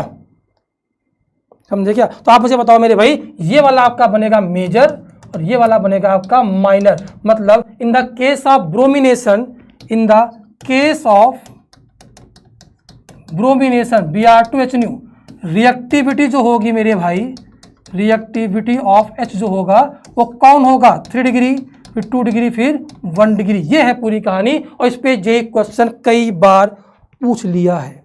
पहला क्वेश्चन, रुको रुको रुको रुको, एक चीज मुझे बताइए, एक चीज मुझे बताइए। अरे का यार समझो, आपसे कहा मैंने CH4 है, अगर I2 से रिएक्शन कराएं HNu के साथ में तो क्या बनाओगे? तो हमने कहा देखो साहब यहाँ पर एक H को हटा के लगा देंगे I और बन जाएगा मेरे भाई ये CH3I और साथ में बन के आता है HI। यही पूरी रिएक्शन है। अब रुको, यहीं से कहानी पलटा मार जाएगी। अभी कुछ देर पहले आपको मैंने पढ़ाया था HI, P प्लस HI, याद आया कुछ? हेलोजन और ऑक्सीजन का दुश्मन। रुको रुको रुको रुको, हेलोजन ऑक्सीजन नहीं है, HI क्या है? Reducing agent. क्या करेगा? रिड्यूस कर देगा। किसमें? एल्केन में। जहां से आए थे वहीं पहुंच जाओगे। मतलब जेई का सेट क्वेश्चन है। सुनना, फ्लोरिनेशन आग लगाया, आयोडीनेशन कभी रिवर्सिबल है। क्यों? CH3I बनाओगे HI दुश्मन है किसका? हेलोजन का। वापस भेज देगा एल्केन के अंदर, मतलब जैसे गए वापस भाग चले आओ। समझ आई? तो क्वेश्चन पूछता है कि iodination of alkane are reversible reaction का, जैसे भी आप फॉरवर्ड गए वैसे चाहे दुश्मनी निभाई, इसको एल्केन में कन्वर्ट कर दिया। अगर आप चाहते हो कि ये बना रहे, जे का क्वेश्चन एनसीईआरटी क्वेश्चन है, तो क्या ऐसा करें कि ये बना रहे? बताओ साहब, आप बताओ प्रॉब्लम कौन क्रिएट कर रहा है? ये क्रिएट कर रहा है, ये क्रिएट कर रहा है, ये क्रिएट कर रहा है। आपने कहा भैया ये क्रिएट कर रहा है, इसको खत्म कर दो, खत्म कर दो। कैसे खत्म करें? कह रहे भैया रिड्यूसिंग एजेंट है, मिला दो इसके अंदर strong oxidising agent HNO3। HNO3 समझ में आई बात? HNO3, और यही मैंने आगे लिखा हुआ है। रुको रुको रुको, भी आगे वापस आएंगे, इस रिएक्शन पे भी वापस आएंगे। ये देखो मेरे भाई का, जब रिएक्शन कराते हो बनता CH3I प्लस HI। ये आपका जे का क्वेश्चन है कि एल्केन का आयोडीनेशन कराने पर सनलाइट में रिएक्शन रिवर्सिबल होता है। अगर आप चाहते हो रिएक्शन फॉरवर्ड डायरेक्शन में ज्यादा जाए तो उसमें कुछ मिलाना पड़ता है। का कौन मिलाना पड़ता है? का HiO3। अब बच्चे बड़ा कंफ्यूज रहते हैं, HiO4 HiO3। सुनो भैया, HNO3 आपको पता है ये होता है, तो होते बहुत सारे हैं। एनसीईआरटी के अकॉर्डिंग चलना भाई, HNO3 HiO3 दो ध्यान रखना है। और भी होते हैं बट आपसे पूछेगा नहीं, क्योंकि एनसीईआरटी जो लिखा है मेंस वही पूछता है। समझे क्या बात? समझे क्या बात? अगर मैं इसको मिला दूंगा तो क्या करेगा भाई? HI को खा जाएगा, कंज्यूम कर देगा I2 के अंदर, और I2 फिर यहाँ पहुंच जाएगा। रिएक्शन धीरे धीरे क्या होगी? फॉरवर्ड डायरेक्शन में प्रोसीड हो जाएगी। क्लियर है मेरे भाई? क्लियर है? क्लियर है? अब रुको रुको रुको रुको रुको रुको रुको रुको, ये वापस हम लोग आते हैं यहाँ पर अपने क्वेश्चन पे। ये हाँ, अब एक क्वेश्चन ऑफ फ्लोरेशन आग लगाया, आयोडीनेशन रिवर्सिबल है, उसको लोग फॉरवर्ड डायरेक्शन में कर सकते हैं, स्ट्रॉन्ग ऑक्सीडाइजिंग एजेंट मिला के, बात हो गई खत्म। अब आते हैं क्लोरिनेशन और ब्रोमिनेशन। क्लोरिनेशन रिएक्टिव है का, जो मिल जाए फटाफट रिएक्शन करा लो। पूछेगा ब्रोमिनेशन पे, तो ब्रोमिनेशन कराओगे तो कौन सा वाला H को हटा के बनाओगे साहब मेजर? जहां पर रेड कलर की स्टेबिलिटी सबसे ज्यादा होगी। क्या ये बात समझ में आ गई आपको?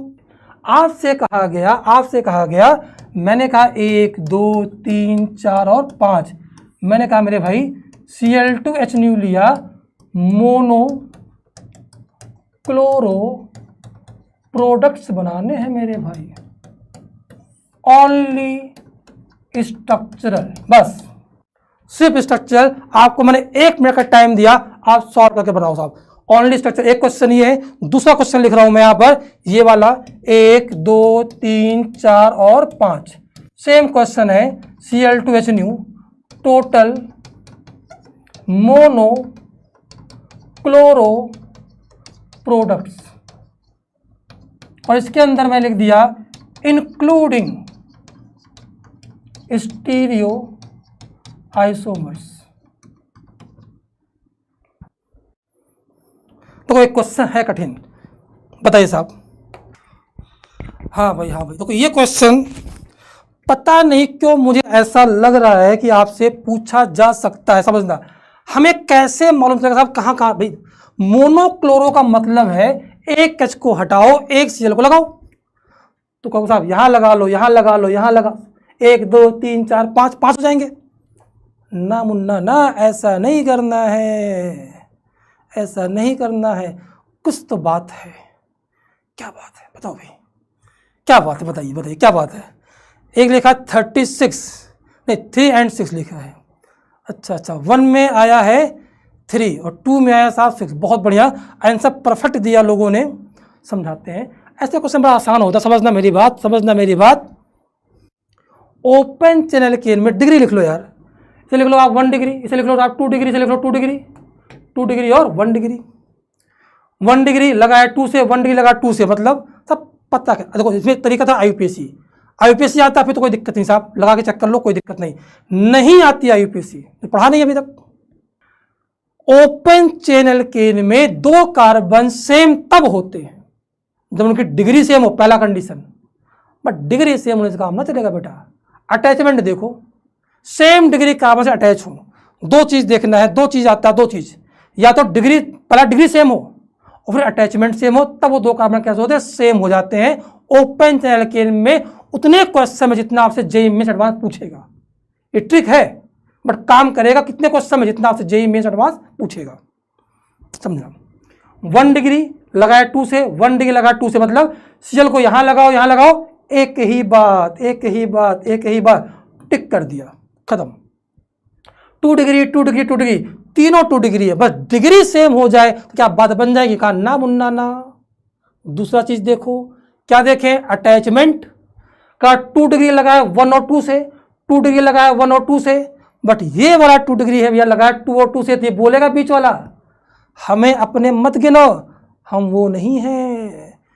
सिनेमा देखते हो, ये कहेगा हमें अपने में मत गिनो, हम अलग है भाई।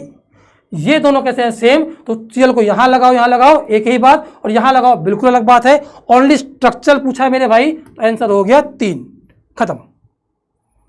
समझा समझा समझा समझा। आ जाओ मेरे भाई इस वाले के अंदर, डिग्री लिख लो, अपने आप आपको आंसर आएगा। आपने कहा मेरे भाई ये है 1 degree, 2 degree, 3 degree, 1 degree and 1 degree. अच्छा मेरे भाई 2 डिग्री बिल्कुल अलग है, यहां लगाओ अलग बात, 3 डिग्री बिल्कुल अलग बात है, यहां यहां यहां, इन तीनों में एक ही बात है या अलग अलग है, ये तीनों एक ही अलग अलग। तो आपने कहा देखो मेरे भाई ओपन चैन में डिग्री सेम हो तो कोई सेम नहीं होता, अटैचमेंट भी चेक कर लिया करो पागलो।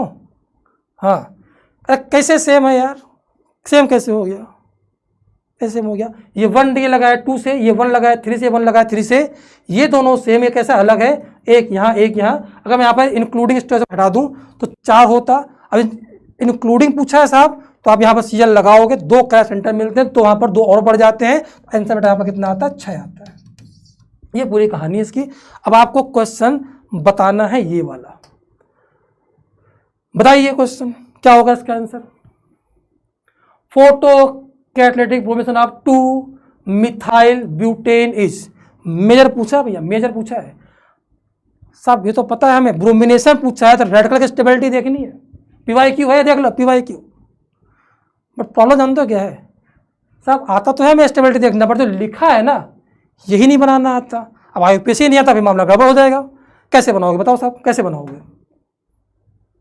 तो आपने भाई 2 मिथाइल ब्यूटेन, तो ब्यूटेन में 4 कार्बन पहले बना लो मेरे भाई, 1 2 3 और 4, नंबर लिख लो 1 2 3 4, और 2 पे लगाया मेरे भाई मिथाइल, ये बन गया यहाँ पर, तो बन गया साहब। ब्रोमिनेशन कराया है, Br2HNU का मेजर कौन सा बनेगा। ब्रोमिनेशन केस में मेजर वो बनाते हैं जिसमें रेडिकल की स्टेबिलिटी सबसे ज़्यादा होती है। कौन सा, 3 degree, then 2 degree, then 1 degree. ये 1 डिग्री है, ये 1 डिग्री, तो आप 1 2 3 लिखा, ये आईयूपीएसी नंबरिंग है, डिग्री नहीं है मेरे भाई, डिग्री में अब लिखने जा रहा हूँ। ये है 1 डिग्री, 1 डिग्री, 1 डिग्री, 2 डिग्री कैसा है, 3 डिग्री, तो 3 डिग्री पे लगे हुए एच को हटा के बनाएंगे रेडिकल, फिर वहाँ लगा देंगे मेरे भाई Br, तो ये बन जाएगा 1 2 3, यहाँ पर आया कार्बन, कार्बन यहाँ पर आ गया Br।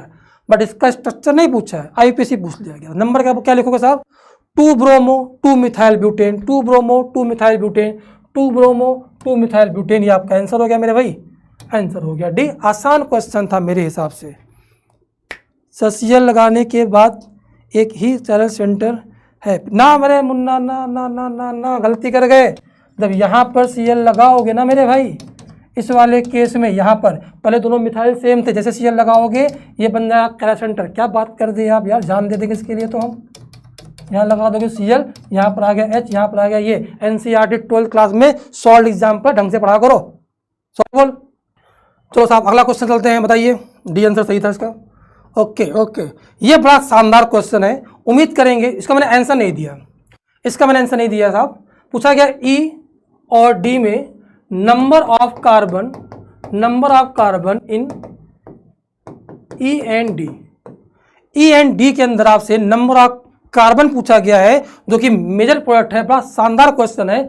शुरू करते साहब, बताओ, बताइए बताइए बताइए बताइए बताइए बताइए बताओ मेरे भाई, कितने कार्बन है। अच्छा क्वेश्चन। कोई सबसे पहले को दे रखा है CH4 Cl2H new, CH4 Cl2H new. तो बाय डिफॉल्ट हम लोग क्या करते हैं भाई, मोनोक्लोरिनेशन ही कराते हैं। तो आपने बनाया मेरे भाई CH3Cl, बहुत अच्छी बात साहब। फिर दे रखा है Na ईथर। जैसे आपने यहाँ Na ईथर लिखा है तो आपको पुराने वाले रिएक्शंस याद आ जाएंगे साहब। कौन सी साहब रिएक्शन है, वुड रिएक्शन है मेरे भाई। ये कपलिंग कर जाएगा, बना लेगा ये CH3 उसके बाद दे रखा है CH3 COO whole twice Mn के साथ में हीट कर रखा है ऑक्सीजन लेके। कंट्रोल्ड ऑक्सीडेशन है मेरे भाई, इसके साथ में ये बनाता है आपका एसिटिक एसिड। तो आपके पास तो C बन के आता है मेरे भाई, ये बन के आता है CH3 COOH। अभी कुछ देर पहले इसको मैंने कंट्रोल ऑक्सीजन कॉपर के साथ में पाया था, और आपके पास ये वाला मामला था। तो आपके पास C बन गया मेरे भाई CH3 COOH। अब इसका दो बार आपको क्या करा रखा है भाई, डी कार्बोक्सिलेशन। एक बार रखा है कोलबे इलेक्ट्रोलिसिस से रेडिकल बनाया और ये बन जाएगा CH3। इसमें दो कार्बन आएंगे। एक तरह का सोडा लाइम लेके हीट कर रखा है मेरे भाई, तो मेथेन बन के आएगा, इसमें एक कार्बन आएंगे। तो दोनों कार्बन का, दोनों बनने वाले प्रोडक्ट में कार्बन का डिफरेंस इंटीजर फॉर्म में क्वेश्चन आपसे पूछा जा सकता है। बढ़िया क्वेश्चन है साहब ये, जितना पीछे आपने पढ़ा है, क्योंकि इसमें आपको सब कुछ पता हो। ये वाला अगर आप भूल गए, कंट्रोल्ड ऑक्सीडेशन वाला, सब गड़बड़ हो जाएगा। समझे क्या? बहुत बढ़िया बहुत बढ़िया बहुत बढ़िया। चलो मेरे भाई अगले क्वेश्चन की तरफ। ये तो पढ़ा दिया मैंने आपको। एनसीईआरटी की लाइन पूछी गई थी, यही मेरे क्वेश्चन है। कैसे रिएक्शन को अगर आपको presence of which reagent will affect the reversibility of the following reaction and change it to irreversible reaction. मतलब आपसे पूछा भाई, सिंपल सी बात है, इसको आपको चेंज करना है तो इसमें क्या ऐसा मिला है, HI को कंज्यूम करा दो। और कौन यूज करेंगे तो आपको पता साहब, कॉन्सेंट्रेटेड HiO3, या एनसीईआरटी दूसरा दे रखा है कॉन्सेंट्रेटेड HNO3। दोनों में O3 ही है। ये कंफ्यूजन होता है, कंफ्यूजन होता है। HiO4 तो नहीं साहब।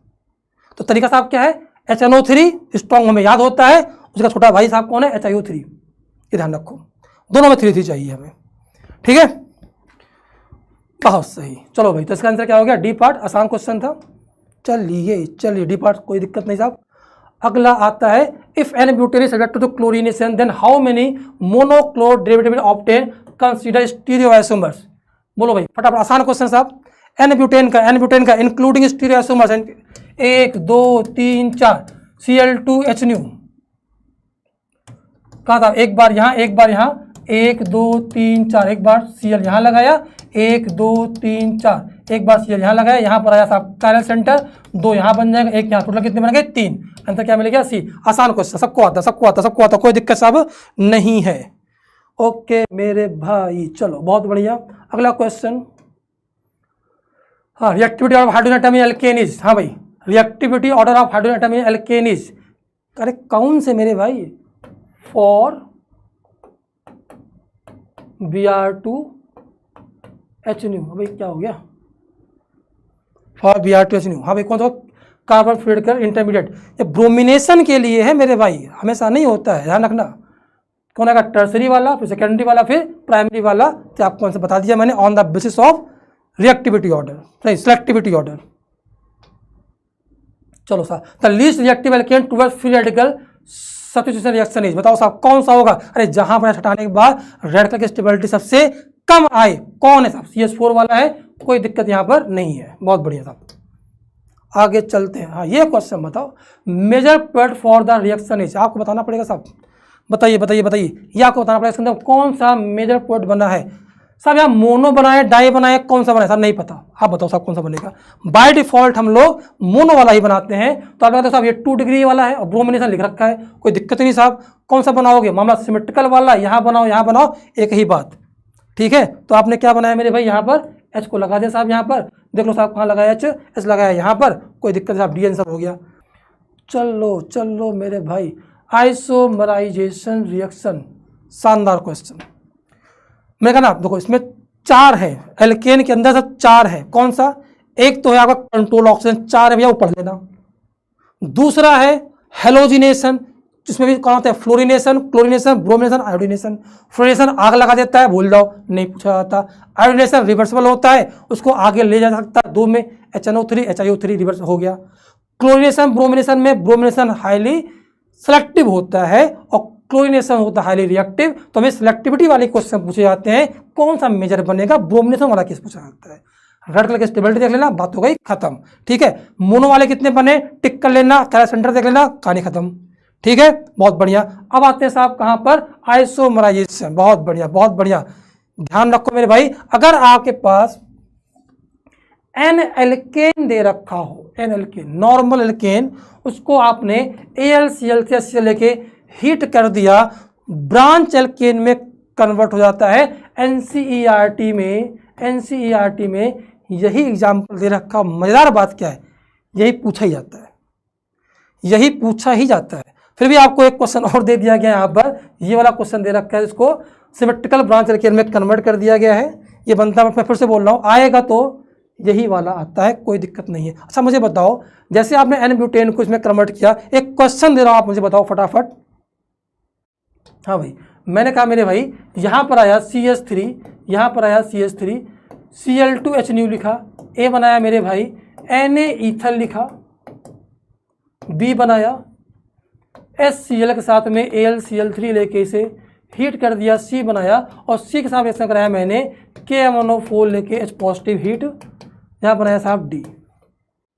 तो Cl2H में भाई क्या करता है, बाय डिफॉल्ट हम लोग क्या कराते हैं, मोनोक्लोरिनेशन। यहाँ लगाओ, एक ही बात, ये बन जाएगा CH3 CH2Cl। Na ईथर में क्या करना है मेरे भाई, कपलिंग। कौन सी रिएक्शन है, वुड रिएक्शन। क्या बनाओगे, 1 2 3 और 4, HCl AlCl से लेके हीट किया, नॉर्मल एल्केन कन्वर्ट हो जाएगा ब्रांच एल्केन के अंदर, ये बन जाएगा मेरे भाई CH3CH CH3CH3। बहुत बढ़िया साहब, ये C बन गया, और C को लिखा मेरे भाई KMnO4। सबको पता है KMnO4 जो होता है स्ट्रॉन्ग ऑक्सीडाइजिंग एजेंट है। कंट्रोल्ड ऑक्सीडेशन के अंदर चौथा पार्ट जो है यही था। तो कहां से पूछे क्वेश्चन, सारा क्वेश्चन आपको जो एल्केन में आपने पढ़ा है अभी सब घुमा दिया। देख लो क्या करेगा साहब, 3 डिग्री H का क्या कर देता, ऑक्सीडेशन करता है। पहचान में आ गया इस बॉन्ड का होगा ऑक्सीडेशन, करो क्या, काट दो, और काटने के बाद लगा दो साहब OH, और जैसे लगाओगे OH ये कन्वर्ट हो जाएगा आपके सामने 3 डिग्री अल्कोहल। उम्मीद करता हूँ आपको क्वेश्चन आसानी से समझ में आ गया होगा। हाँ भाई, बहुत बढ़िया बहुत बढ़िया बहुत बढ़िया। अगला क्वेश्चन आपको है एन ब्यूटेन AlCl3। क्या करोगे मेरे भाई, एन ब्यूटेन कन्वर्ट किया किसके अंदर, हमने आइसोब्यूटेन के अंदर कन्वर्ट कर दिया मेरे भाई, और Br2H में मेजर पूछा गया है, कहाँ लगाओगे, 3 डिग्री पे लगाएंगे मेरे भाई। तो ये बन गया आपके सामने, ये वाला Br मेजर बन गया। आसान था, बहुत बढ़िया बहुत बढ़िया। हाँ, Br2NS होते क्या करते हैं, and 2CH3 whole twice 2S and HgSO4। अरे आने वाला है, मैं क्या बोल रहा हूँ भाई, आपको थोड़ा वेट करना पड़ेगा भाई। जिसने क्वेश्चन पूछा है ये सब आएगा, पूरा पढ़ा के छोड़ूंगा मैं, टेंशन मत लो आप।